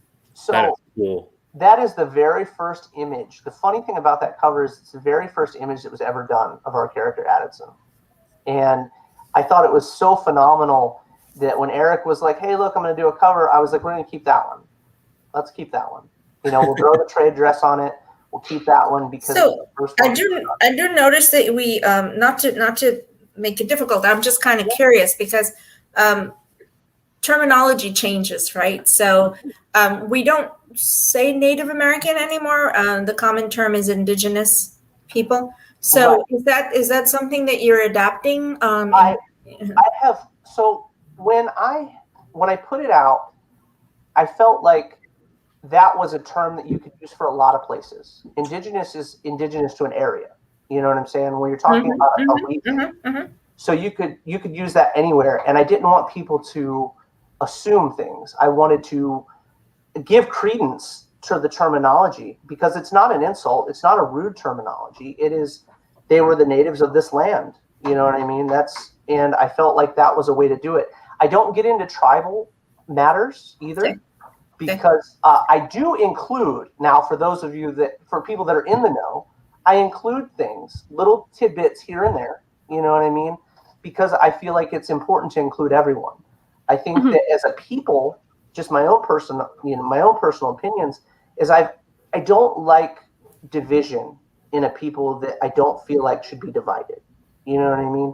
So I include a little bit of everything. I refuse to have conversations like live or in books about different tribes or, you know, gatherings or anything like that, because I don't like the idea of not giving enough credence to one group of people or another, you know. So the religious takes and stuff like that are from many groups of people. You know, you'll see names that are used from many tribes of people, you know, but I've never claimed anything. So I can't be that guy that is like, I'm going to advocate, you know, I've done blood tests, I've done this and I've done that, but I don't own anything. These are stories that I want to give to credence for a group of people, you know, and a man's struggles and what he went through as a person. So it was constantly, like I said, you're towing the line of where you are, you know, it's all about respect for so many people. And you never want to get to the point where you're putting anyone out there or upsetting anyone. So it's like, yeah, terminology is a terrifying thing when you get into it. There are reasons I use what I use. It is out of respect for every group of people. And you know, we had a guy reach out to me, and it was the most insulting conversation I've had in a long time. But we are, and you know, I'm thankful. I don't get a lot of insulting conversations. You know what I mean? I'm grateful for that. But the burning headdress is something we use as a logo for the listener. And people were like, well, why'd you choose that? Why'd you choose the burning headdress? And, you know, don't you think that's bothering people? And I was like, no, I don't think so. I think it's because if you were to go back right now and try to find my great grandparents' birth certificates, even in Christian America at that point in time, they burned those churches with those. Yeah. These people, they didn't even keep track. They didn't give a shit about our birth certificates. They were put in these places where they were just like, here they are in the church. That's it. They're in the church. They're not at the hospitals. They're not anywhere else. They're in the church. Okay, so you burn the churches down because you didn't respect the area anymore. You burn them down. That's actually an experience I'm aware of. It's something that happened to our old families as well. You know, and it's terrifying and it's sad. So when they asked about it, that's the answer I give. So if anybody's curious, that's where the burning headdress came from, because it's amazing. It's solidarity to all the people. And that's, like I said, that's why I don't talk about tribes, because of the fact that wasn't just one tribe. That was all over this country. You know what I mean? And, you know, there are things that crop up on a day-to-day basis. Like if you look at Canada right now, we just found all those children that were buried. More and more are being found. And it's just, it's such a terrifying thing. We're actually doing a cover about that particular event. And But once again, these are things that people will forget. You know what I'm saying? In time, they will be forgotten. And I'm of the opinion that we shouldn't, because human beings are creatures of habit. Mm-hmm. The longer we go, we'll forget the stories. We're damned if we're not going to do them again. Somebody somewhere will do them again. And I don't want people to forget. It's so you don't understand history, you're doomed to repeat it. Absolutely. So, and I think the beauty of like books like yours that talk about symbolism, like the symbol of the burning headdress is the fact that they tried to burn our heritage. They tried to burn our everything. And it wasn't just one tribe. Like you were saying, it was every tribe. It was everything that they held dear, not just in public places, but also in homes. Like they didn't have a safe place to put anything. Yep. So all of my family's tribal records, all of those things were lost. Wow. So we have no proof. Well, you know, a lot of that comes down to the things that we as a people, as an American culture, we try to push under the rug, you know. So you give credence to like the Trail of Tears. People talk about the Trail of Tears, and it was awful, it was terrifying. But there wasn't just one Trail of Tears, man. Nope. That's right. Not just one. You know, oh my gosh, look at how the Chinese were treated when they came over here. Dude, so all these things are they're, like I said, it's very touch and go with how we treat them. You know what I mean? We have to be very careful about how we say things, how we treat people, because I can't put out a book about respect if I'm not respecting the people I'm claiming to be respecting. So, like I said, I couldn't talk about a book about theology if I didn't include everyone, because we look at this world and we're very secluded. We seclude ourselves when it's such a big place, man. Oh my gosh, it's a big place, you know. And if I'm going to talk about religion and faith in a way that is understanding to people that don't want to be preached to, you know, that's the biggest thing. You know, you're not only coming in and you're trying to teach people about things, but you don't want to preach either. You know, so it's like, how can I teach you about a character that is is something you didn't grow up with in your home? You don't know the stories about, but at the same time, you still interesting, right? It's still interesting stuff. Right. Like I'm not big. I wasn't big on Celtic lore or anything like that, or you know, Greek mythology or anything. Until I enjoyed it, you know, the stories were neat, but then you realize, to some people, they're not just stories. That's their livelihood. That's what they believe in. Their legacy. Absolutely. So I wanted to give the best I could give. I think one of the stories you should definitely look into, and it's a fascinating, I guess, religion, you could say. It's Yoruba. It's Santeria, and oh my God, the Afro. The Afro version of Santeria is incredible. The roots of it, where you see some inklings of it in the Wakanda books and all that stuff, but it's incredible. I practiced for a very long time when I was younger, and I could tell you some crazy stories right off the bat. Awesome. I really enjoy stuff like that. Like we brought on. So one of the funniest thing was, you know, you get people and they're like, well, who do you have that'll approve this? Yeah. If you're not making claims, who's approving what you're doing, right? So we reached, and it's so insulting, but you're like, in the day and age we live in, I'm okay with it. You know, if you're going to come at me, I'm going to be honest with you. You know what I mean? So we reached out to Gary Lightfoot, and who played the main character in The Indian in the Cupboard. And a lot of people were like, you know, we don't know who he is. It doesn't matter if you don't know who he is or not. He's very big in the community. You know what I mean? He's very big in tribal matters and stuff like that. Great guy. And he loved the scripts. You know, he was like, this is so cool. To the point where he allowed us to use his likeness on a cover, which I thought was absolutely phenomenal. I'm glad you have that. That's one of my favorite covers. You brought it up. Sorry. Bigger. No, break it up bigger. There we go. Absolutely one of my favorite to date. I really appreciated the work that Kyle put into that. One of the coolest parts about that actual cover is it's painted on a newspaper that was printed the day after Pearl Harbor. Oh, wow. And, like an actual newspaper. It wasn't a print or anything. It was an actual newspaper.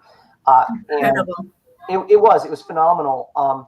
But once again, as a whole, as a planetary entity, you know, the human being, the species, we have to understand that we are one species. We are one people. Yeah. So putting out a story was so important because there are other tales that people forget. my buddy Manuel Soto, he does the interiors for Greed. We've got some stuff that we're bringing in. He's a voodoo shaman practitioner. And I think that's the coolest thing in the world. I didn't know that was a thing. I thought, voodoo was this and voodoo was that. But if you pay attention to people, you can learn so much, And he's from, and I'll butcher it, so I won't even try. But he's from a cave dwelling group of people in Mexico. And it was so cool to me. And I was like, well, if I'm going to bring on people, I want to bring on people that can bring on different things, and bring in different aspects of this to bring in their own stories. And we get into all of that, man. We get into all these really neat tales from people from all over the world. Actually, the first trade paperback for the listener is set to come out in September. It's the first 3 issues, and it'll be out in Spanish and French simultaneously with English. If we don't do English later, because the majority of our team is of Hispanic descent, and I think that's really, really cool. Because the stories that they have and the inclinations and the things they can drop from their own heritages into these stories has been so much fun. Llorona, I watched the movie. You know what I mean? I was like, oh, this is great. La Llorona, Lady in Red or Lady in White, however you want to, And I got to this point where I was like, all right, well, if I'm going to do the Chupacabra in this time period, we're in the same area of the country. Let's go into Llorona. How would that be treated? How would we get into that? We get into a lot of voodoo in the listener as well later on, because we go to Louisiana and we get involved with, all these different things with our characters. But we use this. So I broke some barriers down when I put this book together, because I believe everybody believes in the same things. They're just taught differently. You know what I'm saying? It's a very key point for me. So when I created this world, I was like, okay, well, the 7 deadly sins, basic credences for most people are be kind to each other, be good to one another. You know what I mean? Look out for your siblings and your family and stuff like that. So as I got to it, I was like, all right, well, I'm going to add the sins to the book. I'm going to make them antagonists in our story. Why are they trying to kill the listener? Why are they trying to stop the listener? But at the same time, I wanted to add them in a way that they integrated into the groups of people that I was talking about for those story arcs. Why is wrath connected to the body of a 10-year-old German kid? You know what I mean? Why is, envy, has he taken over a young, African-American that lived in Louisiana that's now practicing voodoo? All of a sudden, she'd never used voodoo before. Where'd that come from? All these cool little things, nuances, transmogrification of individuals, which is involved in, certain terrifying things and aspects of religions. And it was like, okay, so I created this guy in that's half man, half crocodile or alligator, because of the fact that she did that to him. I want to bring this up and have you explain this one right here. Oh, okay. So that's the cover we hadn't shown yet, right? So that was Adesanya. Like I mentioned, all these characters exist. I didn't create these characters. I just changed them into a way to make them physically and visually more enticing to this day and age. You know what I mean? So Adesanya is a Navajo, almost boogeyman. Like, he's a cannibal. And you would. Whose art is this? That's David Ocampos. David works on all of my series. He's an interior colorist for Greed. He's an interior colorist for Babes, Gore, and Dinosaurs. And does my covers for. The work is literally amazing. I'm glad you enjoy it. Look at the skulls. The skulls are. Yeah, phenomenal. we had a lot of fun with Adesanya because he's so terrifying. The concept, I needed like a main villain that could be recurring. You'd have to have a recurring villain. And because of where he comes from, Adesanya made sense. What is he? He's a liar. He's a schemer. And those are terminologies that are used to describe this character. One thing about the community, though, is they are not one to tell you their secrets. So when it comes to gods and deities and demons and stuff, there's so little information. You know what I mean? It's very coveted information. So I didn't want to trot on things by giving away the information, but I wanted to give you an idea enough to understand what you were looking at, why situations are the way they are. You know, I would never give away a secret that was trusted to me, if that makes any sense. Right. So I'm looking here. It looks like we have a couple videos. By all means. These are reviews. A couple of those are reviews, I think. So that'd be really cool. All right, so we're gonna play this one right here.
That's really good. That was fun, right? Yeah, it was a good time with that one. I think the other ones are reviews.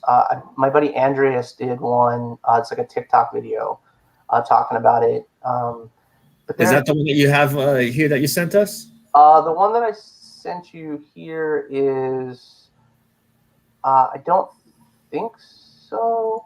Well, let's see what we got here. What's up, folks? Talking about that right there today. That's the listener. If you like world cultural influences, major historical influences, as well as Native American culture, supernatural, and then intellectual droplets drop throughout the whole thing. A little bit of horror. Check out the listener. You won't be disappointed. Amazing art, amazing storytelling. And there are some things that will throw you off your rocker. But if you take a second, someone's always listening. The Andreas is super cool. He's been, I've known him for years, but he was like, hey, I'm going to do a cool little video. And I was like, sweet, do it. You know, it'd be fun. But so, you know, we get into all these stories and it's so deep, right? You could talk about the listener and what's going on in it for hours upon hours on end, just because there's so many different stories. You know, it's, like I said, 38 scripts written right now. The next book goes to Kickstarter on the 22nd, which is Tuesday. A fun thing about us in Kickstarter is our books are already done. When it goes to Kickstarter, they're already completed. So no one has to go, hey, look, is it going to be done soon? Or are we waiting for our book? No, they go out. It's a total of the Kickstarter's last 30 days, then 2 weeks for Kickstarter to release your funds. Then it goes directly to the printer. You know what I mean? There's no, ifs, ands, or buts about it because the books are finished. I never wanted to be that dude that people had to ask if their books were coming. You know what I mean? That's shenanigans. I don't want anything to do with that. And the artwork's beautiful. You know, if the longer it takes for me to get you guys the book, the longer it takes the stories to get out. You know, and I'm not a fan of it taking too long to get my stuff out there, just because I'm anal like that. Like, I'm retentive. It needs to be. You know, you guys got to get the cool stuff when you can get the cool stuff. Greed's at the printer right now. I'm really excited about that. The team is super hyped about the first story. You know, the next book we introduce Lilith. So, and Lilith, for those of you guys that are like, well, why you got, a crazy demon thing going on, da-da-da-da. Lilith has a very, very huge place in Christian theology. And people don't realize it. You know, it's one of those characters that you're just not taught about. You don't see about very often. So I thought it would be fun to have her be my Eric Northman for my city or my little town. You know what I mean? Why is she kicked out of hell? You know, so why she's on a redemption story herself. You know, yeah. Lilith is in Sabrina. Absolutely, absolutely. She's a very fun character to work with. But I had to pay homage to the, like I said, just like everything else, to how she would really be. You know what I mean? So it was very different for me. to write her, but a lot of fun nonetheless. Then we've got BGD. Well, I want to see what is this beauty right here? That's from Babes, Gore, and Dinosaurs. That's the Totally Rad series that I've got coming out. A lot of fun. That's actually paying homage to gender bent Dr. Wu when he was. Oh, really? Yep. When he was looking at the Velociraptors, I thought that was a lot of fun. So, Babes, Gore, and Dinosaurs is like my. I talked about Greed being like the Let Your Hair Down book. That was my. Have fun in the same world I was creating all this seriousness in. Whereas Babes, Gore, and Dinosaurs is almost my childhood come to life, I think, as an adult. We grew up with Ninja Turtles, we grew up with Street Sharks and all these other fun different things. And I was like, man, I really like the anthropomorphic characters. They're a lot of fun. So, and nowadays it's more acceptable to write about characters like that, within certain communities. Thank you, furry community. I'm glad you went there. I wasn't going to go there, but I'm glad you went there, Willow. Thank you for. I'm part of it. I'm part of the furry community, so I think it's a lot of fun. So I created this almost Blade Runner-esque story that is an ongoing series about this mercenary anthropomorphic Allosaurus that owns this bar. He's retired and he owns a bar called Piece of Tail, and it's P-E-A, and not PEI. So I thought that was a lot of fun to do because he's not into violence. He doesn't want to get involved in anything anymore. He just enjoys beauty for what it is, and so we get this character that comes in out of the rain, and she's hooded and she's trying to hide herself, and she introduces herself to our main character. And she's like, hey, can I get a job at the bar? And that leads into all kinds of shenanigans, with people that are chasing her. And she, as a gentleman's club, it was someplace that she thought she could hide from these individuals. She'd blend in with all the other people that were there. And that sadly is not the case. So it's very adult. It's very fun. I definitely wouldn't let my kids read it. But if you enjoy that kind of thing, if you enjoy the Blade Runner stuff, the cyberpunk, oh my gosh, not the film, but if you enjoyed the concept of the Mario movie, if you could enjoy that world without it being that movie, you know what I mean? It's probably something that you would get into, because it's as good as any space opera I've seen. You got a great title, Babes, Gore, and Dinosaurs, right? Well, yeah, you know what I mean. It's super fun. It's very easy. It's not a book that you like. The listener, I feel like you should read it in its entirety. You should start at book one and follow it through. Whereas, like Greed, you could pick it up and enjoy it, and you can put it down. You know what I mean? You could skip a couple issues, pick it up and enjoy it, still like it, and put it back down. Same thing with BGD. BGD is that like. I'm an 80s kid, so it's like I grew up with Schwarzenegger and Stallone and, these guys that were in these over-the-top action movies. And I think that's what BGD is. It's an action movie with my writing. So it's got this really subtle nuance and really good underlying story behind it, and most people are going to pick it up and look at these awesome scenes with these like big explosions and, scantily clad people, and it's not just that. And I think that's fun. It's a fun an outlet for me that's different, so we can show people a different side of, what we're writing, and as a creator and in anything, as a doctor, and I feel like you have to flex your brain, you have to flex those muscles. You do. Create something different. And I think that was fun. It's published through Totally Rad. I didn't want to publish it through Cowabunga because I didn't want it to be associated. Not that I'll never write under a pen name because I'm unashamed, or not even ashamed. I like people knowing my writing. You know what I mean? That's something that's important to me. I created it. I enjoy people seeing it. But I didn't want people to confuse this world with this world. You know what I mean? It was very different. And even though you can take guys like Stephen King and, or Terry Brooks and stuff like that, and they can come out and they can put books out, and under the same publishers and be different books. I don't have that luxury yet. I don't have that luxury.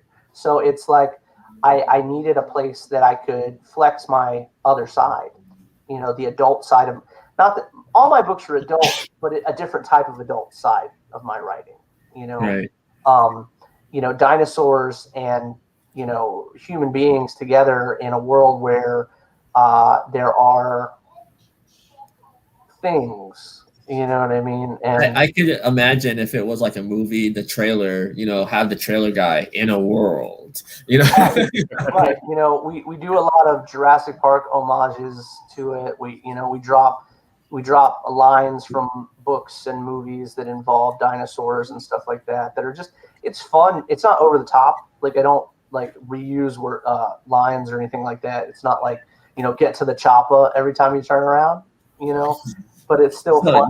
Do you remember that movie where Whoopi Goldberg was a cop and her partner was a dinosaur? Yep, Theodore Rex. Absolutely. Absolutely.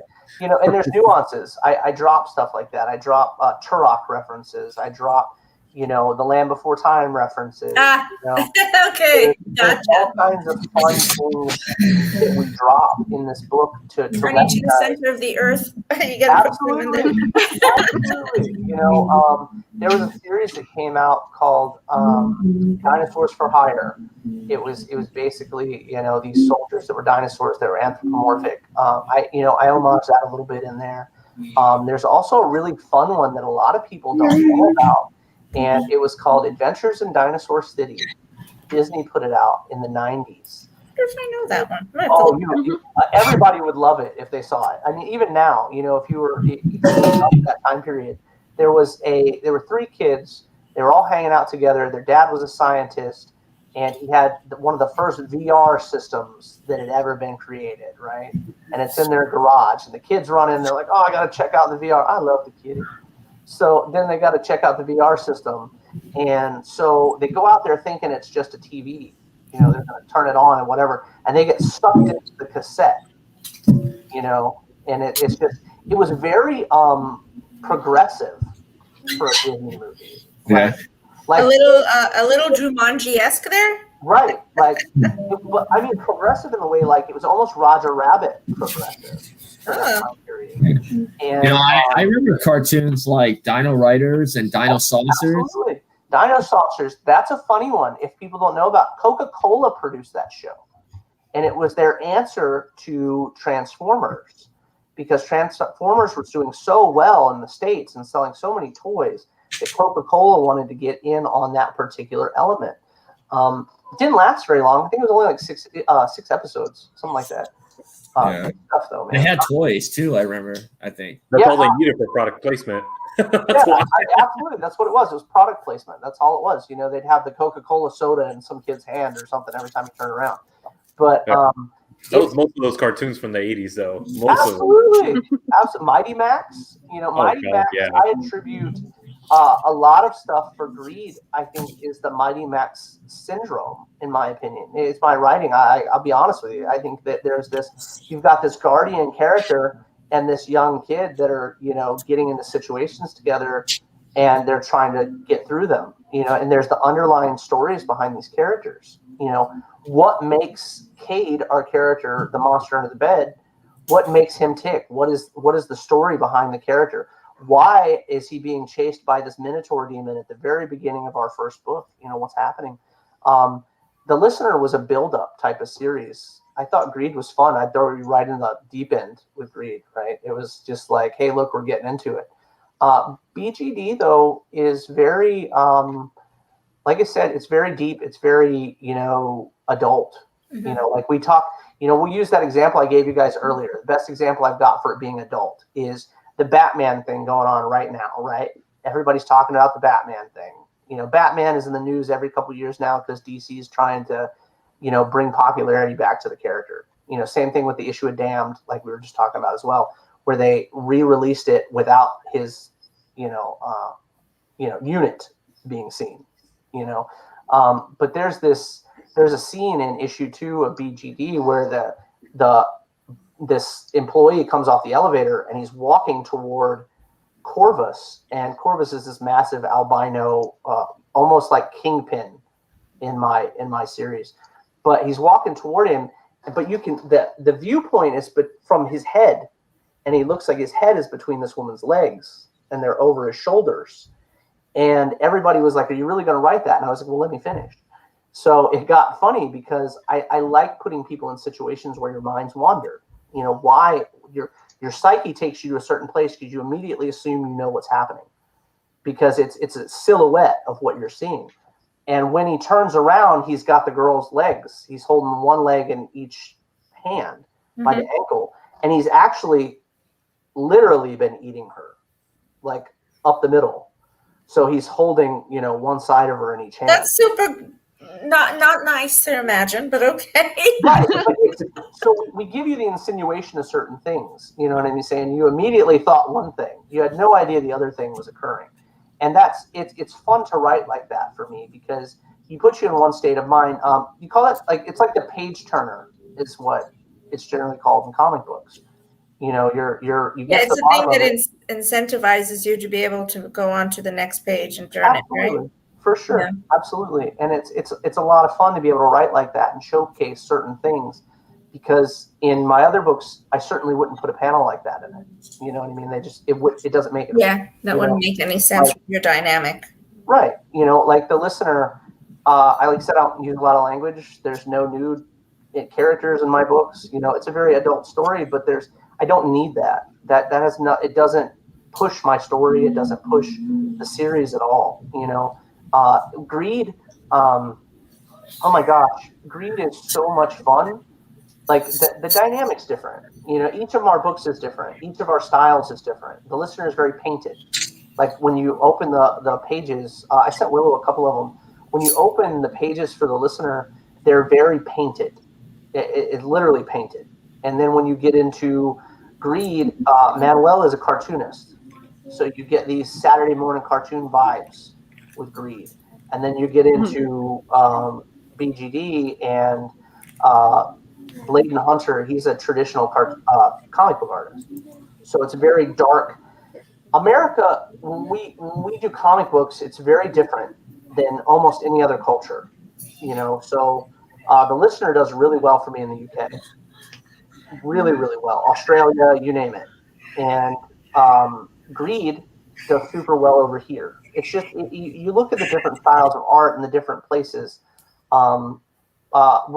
Countries that spoke Romance languages, I tend to feel like have a certain style that they appreciate. You know what I mean? Different Art Deco styles and stuff. So moving into BGD, I was like, well, now I need to do something very traditional. Very 80s, 90s traditional artwork.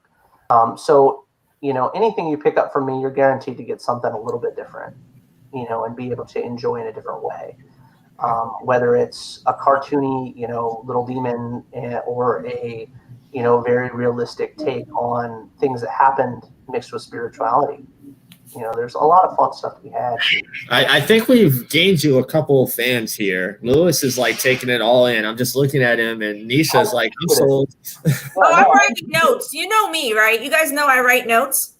Yes. Yeah. So everything that I learn and I hear, I write notes because those notes always move back towards the research and proof of concept. Because everything we do is about the proof of concept towards getting our research to become a global dynamic, a global manifesto, as it were. Absolutely. And everyone here is proof of that concept, right? So everything that you're telling me, I'm like, notes, because then your work becomes something that I can say, look, Dustin created this. This was his intention. And this is the story, and these are this is the what rap. I'll do is I will send you. I have you added me, so what I'll do is I'll send you 8 issues to the listener. I'll send you the scripts so you can see all the breakdown. How I wanted the artist to get it and stuff like that. So I'll send you the first 8 scripts for that, and I'll send you a couple scripts for Greed. Yeah, and then you know what? we're going to have you on the show, because the way that we're doing, when we launched the foundation as of January, Jesus, my brain has January in it because of Lewis. Okay. As of July, with the dynamic of the new services that we're bringing on board as a foundation, we've always been a nonprofit. Lewis knows how we works. Willow, you kind of know how we've done it. But the foundation dynamic is completely different. Because we've reached proof of concept stage and phase already, because we were already approved for the research and fundability at this point, we can actually now physically do the work. We've been doing the work, but we can physically bring our services to the world, which is what we're launching as of that day. The mentorship program, which are 2 events by event right per month, where we'll have someone like you come on, and whoever signs up for it, this is about specifically being mentored in a specific dynamic of understanding themselves, but through the work. For sure. And see where they want to be in that spectrum. So it's bringing on mentors who are willing to help us spread that positive message. Right? I love that. I actually taught for robotics for Stanton Prep for a couple years. Oh man, you're STEM. I'm gonna die. I'm a STEM. Well, I'm STEM. Hello, I'm a scientist. So yeah. Well, I'm an engineer. I'm a graphics engineer, and that's what. So I used to do security programs. I built buildings to scale, for people and stuff using Maya and Lightwave and stuff like that. And I got pulled on to teach robotics, and I was like, I don't know about robotics.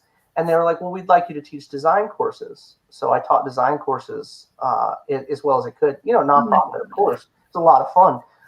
And with high school kids, that were, when I mentioned Stanton Prep, literally college prep courses, and it was a lot of fun. And we go down to do the robotics competitions in Orlando and stuff like that. It was great times.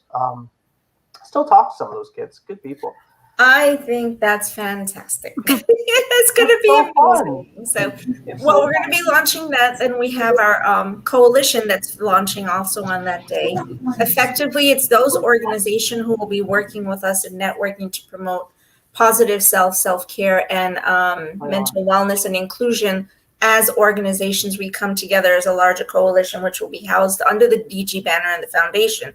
But when we go to conventions, when we go to the media, we're coming as a large voice. I love it. It's no longer individuals. It's all of us as representative collaborative partners in the dynamic of self-care, mental wellness, and inclusivity. All of us saying, listen, we're doing this.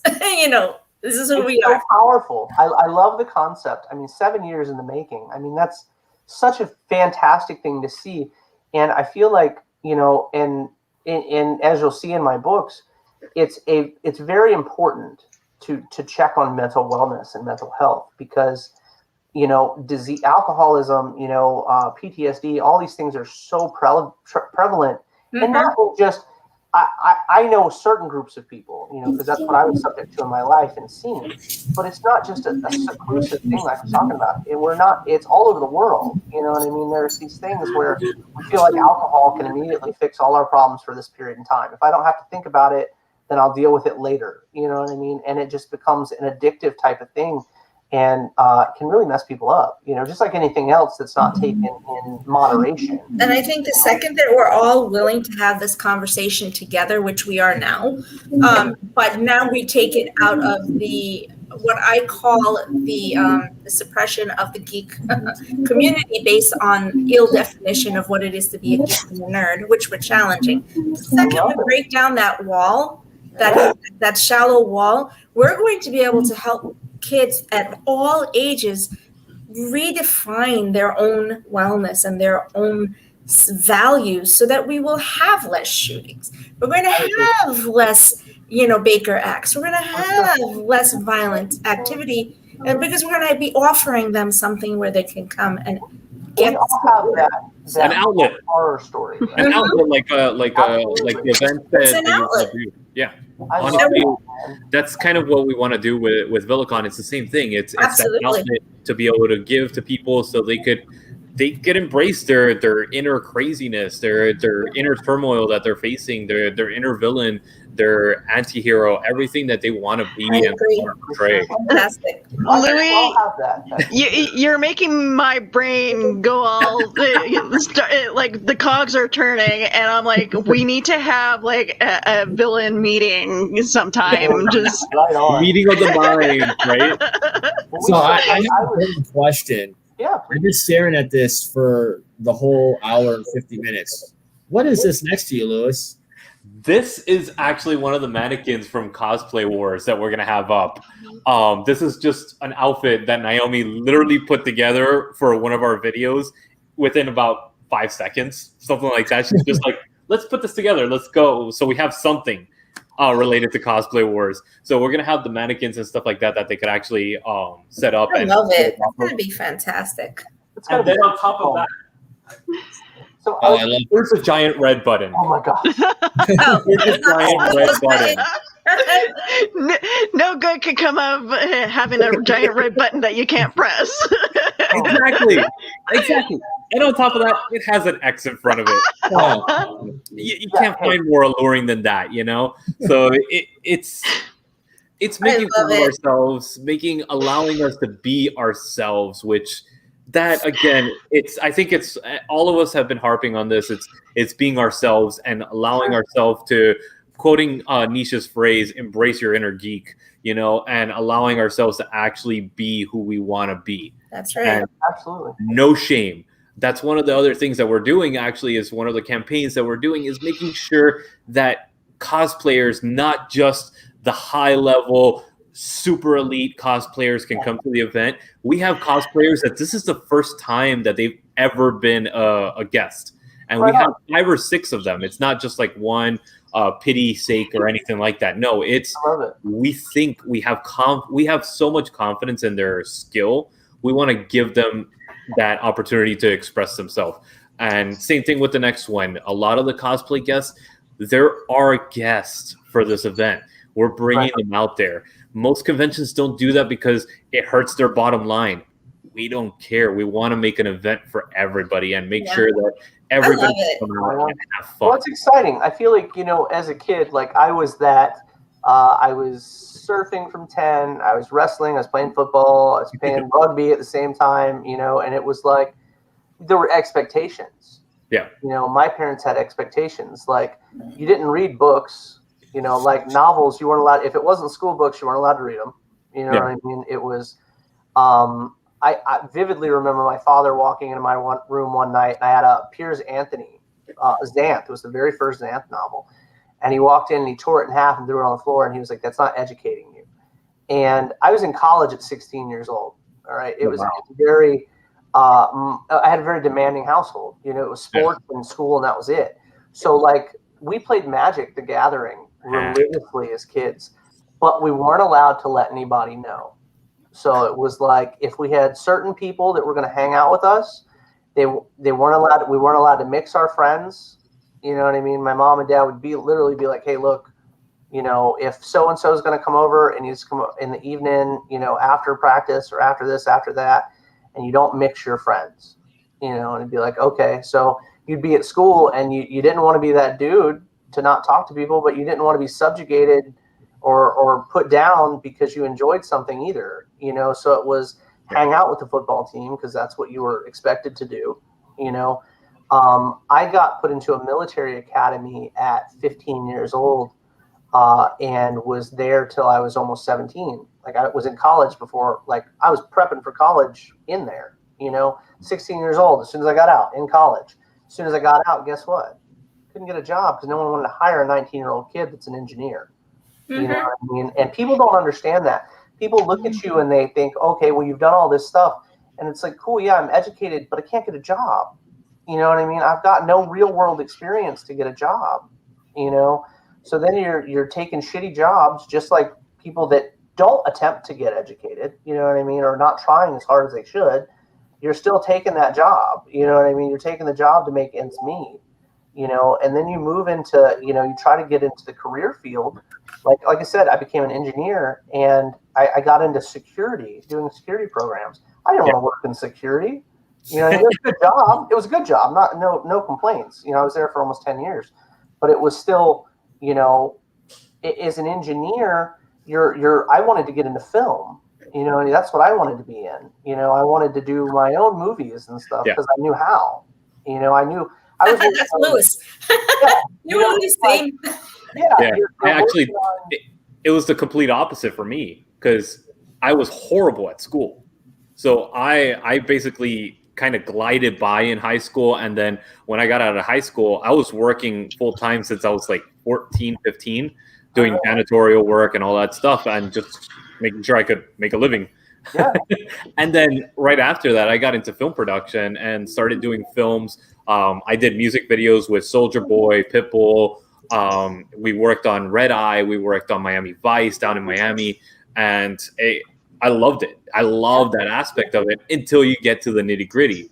Once you get to a certain level, because what I loved was production management, which was kind of like an overall manager of the production and everything.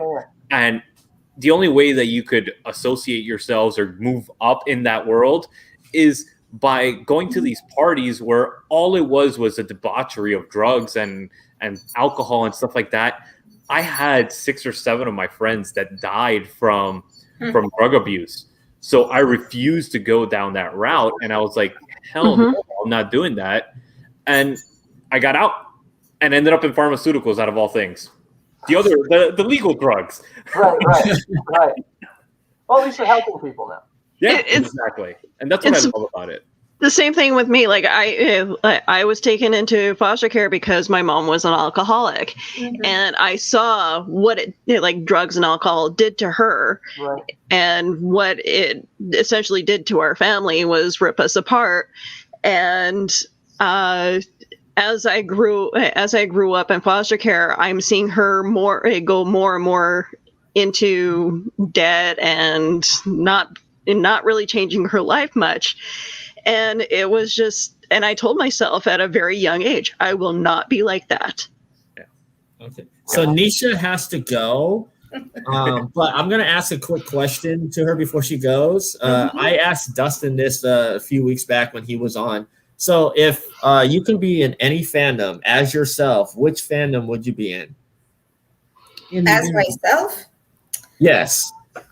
That's super interesting. The funny thing is I think we created our own, right? And I'm already here. I think we've written our own story, and I am like I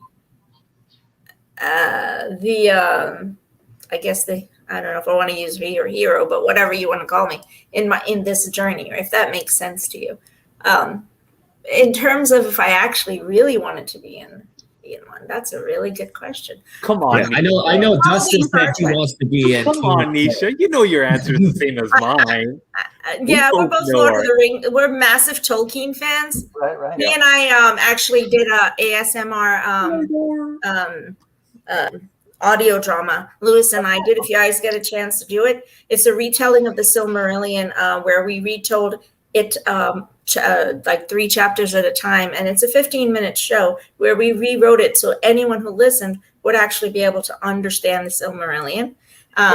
It was a freaking amazing undertaking, let me tell you. It's called Cellar Door. If you go on the VilliCon website, you'll be able to click on it and take a listen. Our first show is not the best. It's fantastic, but let me tell you, by the time you get towards the end, we're voice acting friends the whole time. For sure. So amazing. In the long run, the sound engineering on that was almost like 12 hours of work just per each episode, because it was mapping out the whole audio wave where if you listen to it in the car, you actually hear like rocks crumbling on the side speakers. That's fantastic. It's 100% ASMR. So because of how we did everything, I think, obviously we're already put ourselves in the fandom, for sure. Tolkien's world, because we're retelling Silmarillion. So the lore is so deep. Oh my gosh. Mama's job was to get that lore all done in 15 minutes, just so you know. Well, Nisha, thank you for every coming on, episode. Nisha. It's been lovely. I got your message here. So we're good. Finish. What were you saying, Lewis? And then I'll bounce. It's good. that Nisha and I would sit down and she would tell me, like, how do you remember all this? It's 16 to 20 books of like content, and you're just like, I love Lord of the Rings, that since I was a child, so that kind of like, it was like, yeah, that's a must. And we started going down the rabbit hole. But it really helped. It was a learning dynamic for me because I was in musical theater most of my growing up. I'm actually a minor in choral opera, and I actually play the clarinet. People never knew that about me because music is a huge part of my life. So doing the Silmarillion in this way with a high level of ASMR musicality to it was not even something Lewis had done. But we took a lot of because I would say, Lewis, I think people need to hear it. And the dynamic of the sound is what's going to draw them in to be able to actually listen to what we're saying. And it's written in Old English. I wrote it that way. So it's not common modern language at all, guys. I love it. It's exciting. Interesting. So when you get a chance, you guys, everyone listen to it, and then we'll talk about it on another show. Because absolutely, that's something you can bring to the classroom. I promise you. Oh, yeah. I think you guys are going to have to make an appearance on again on my show. So, so take a listen because it's 12 episodes and one day in life. We're actually going to come back with the next season. Who knows? Hopefully so. So Willow, if you want to pull up her links, yeah. So this is my lovely logo. Willow, I just sent you the panel. Yes, I saw that. So we're going to put up the logo for the event. Well, that's the panel list. That's cool. Great. That is our panel list, guys. It's on the 27th, 11 a.m. to 7 p.m. Yes, it is the day after Lewis's, but he's aware of why we're doing it. This is PTSD aware and Anxiety Awareness Day. This is also National HIV Testing Day, and it's also Pride Celebration Sunday. And if anyone knows us, everyone understands our dedication to inclusivity and really being able to promote the message of oneness. So that is why we chose that day. Lewis is actually on our 1, 2. He's on our second panel. Now you know what time. I gave you enough time to sleep, Lewis. And I think Nicole's down in 4 and at the 4 p.m. So I'm trying to remember where I put everybody. So it's an 11 to 7 panel, basically for us to be able to launch our work and let people know who we are, so that by the time July's events come out, everyone will be able to start taking advantage of the services that we offer. Right on. It's also launching the coalition. So yay! It's exciting. And yeah, I'm excited. I'm not as tired as Lewis, but boy, is it a lot of work. But it's not like him. He's going through way more. And anyone can find us on diverselygeek.org. As you see, the website will be changed completely by next week. It's a whole different world. And by the way, anyone who's working with us as collaboration, make sure, and interested, please, you can email us at contact@diverselygeek.org or nmolchan@diverselygeek.org. I need an intention for collaboration. I need your logo. And I need your bio. You send it to me so that we can try to really, chat in a little bit and figure out what we're doing. Okay. Hopefully. All right, guys. Thank you so much for having me. Have a great day. Always a pleasure seeing you and chatting with you. I'm gonna see everybody next week. Everybody here, because I already put Dustin in a panel. Let's go. Let's go. I'm excited. I know it's going to be nuts. It's going to be nuts. All right, my dears. Have a great one. Bye.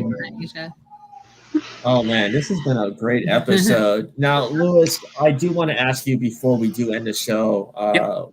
What is it about cons that drew you into this world, like to create your own? Honestly, it was a lot of the actually, you know what? Naomi's here too. Come on. No, you're going to join me for this. She actually just walked through the door a couple minutes ago. But honestly, I loved conventions from a very young age. And I always thought, I was like, all right, is it just going to be stodgy people, walking around in cosplay and stuff like that? And it wasn't. It was kind of this family atmosphere. And the first one that I went to was actually a tattoo convention down in Miami. And that was actually my first convention that I ever went to, and it ended up being Spooky Empire's second year ever. So this was way back when PD was still a promoter and stuff like that, and I loved it. I got hooked right then and there, and it was just I loved just the family atmosphere of it, honestly. But Naomi? I think normal cons usually suck, and I wanted to do something different. I'm sorry, I don't have the deep answer he did. We've been to cons. We were vendors at them. I'm a painter in Orlando, and we've been to a lot of events where we got kind of shoved in the back. There wasn't a lot going on. And to Lewis's earlier point, people left after like an hour, and they're like, okay. So I told them when we were at our last con, I was like, let's do something different, and let's do one that focuses on the characters that you never see, because honestly, there's so much repetition in conventions. You go and it's like, all right, this vendor was here at 5 other conventions before. It's the same guests. I was like, well, we need to break the cycle and do something different. And the VilliCon was what I came up with. Actually, I'm going to take total credit for that. VilliCon is the title. I was like, I want to celebrate the characters I love, and I love the people who nobody else seems to love. I love Beetlejuice over the villains. I love the anti-heroes, the villains in every story, and I love the ones that have no back story and no deeper meaning. I've been listening to the whole thing in my car while I was driving around, things like that. But like the Grand High Witch is my soul sister just because she's evil and has no other reason than she hates people. Like I love that. I wanted an outlet for people to celebrate that as well. Yeah. And I was going to tell you, because I know you've been dealing with Facebook, Naomi is from Michigan. I saw her shirt. Yes. What? Yeah. That subtle ode to the mitten. Yep, I'm one girl that's not going to harass you about that, because I get a lot of crap. I do all the time. You're from Michigan. I'm like, yeah. Ohio people. It's all those Ohio people. Yeah, we can just disregard Ohio. Buckeyes. Every single one of them, like, oh yeah, you're a Buckeye, aren't you? So where can we find everybody on social media for VilliCon? Well, you can't find me. Sorry. I'm very angry. So. Where can we find the information for VilliCon on social media? Yeah, so we've got it on our Facebook event page, which is VilliCon Unleash Your Darker Side, and then also on Instagram, VilliCon.2021. So. Yep. And then you can check our website. That's going to house everything. Basically, that will route you to anything. Lunatics is the company name. That's what we kind of branded ourselves as, because we're, to be honest, lunatics. And VilliCon is going to be the convention name across the board. So it'll be VilliCon Presents, whatever the theme is for that year. And we're going to be doing 2 of these events every year moving forward. Awesome. Yeah. How exciting. Yeah. Dustin, I know where to find you, but where can everybody else find you? I'm everywhere, right? Like, generally speaking, I'm all over Facebook. I'm basically umbilically attached to Facebook, just because of, it's easier for me to market on there than any other platform. And I'm on. You can find me. Just do a search for my name. I'm really cool with people. I don't mind talking to folks. It's real easy. I'm an easygoing guy. And then you can go to www.thelistener.xyz. And you can pick up any back issues you've got from that. Everybody's like, what is XYZ? Is that some weird like pirate web? No, it's very real. So it's just thelistener.xyz. And then you can also go to the Kickstarter website right now and look up The Listener. And well, there you go. Beginnings goes live on Tuesday. We're really excited about that. And that's all about how we're getting into the very first noble spirit. We'll meet the very first listener, and we'll also get starting on the hunt for Sani. Nostos is hunting Sani in that issue. So I'm really excited to get into all that, so people can, the backstory, where the listeners start, how did it begin, where's Adesanya from, so it'll be a lot of fun. But yeah, I'm real easy, guys. Nice. Yes. Well, it's always great having you guys on. And Lewis, I'm going to say welcome to the family. And you're really cool. And thank you. Yeah, it was a pleasure meeting you, sir. Yeah, all of you guys, honestly, like, it is truly a pleasure, and you guys are welcome to the VilliCon family too. Now, that's what we call anybody that's coming out. Honestly, you guys will be part of the VilliCon family, and all our vendors are minions because obviously we know the origin of the name. So yeah. Oh, look, my daughter wants to be part of it too. Oh, hello there. You want to say hi, Reese? See, she's themed after what's what's her full name? Kira Nerys from Star Trek. Nice. Yeah. So as we do every Saturday, it's time to ring that bell.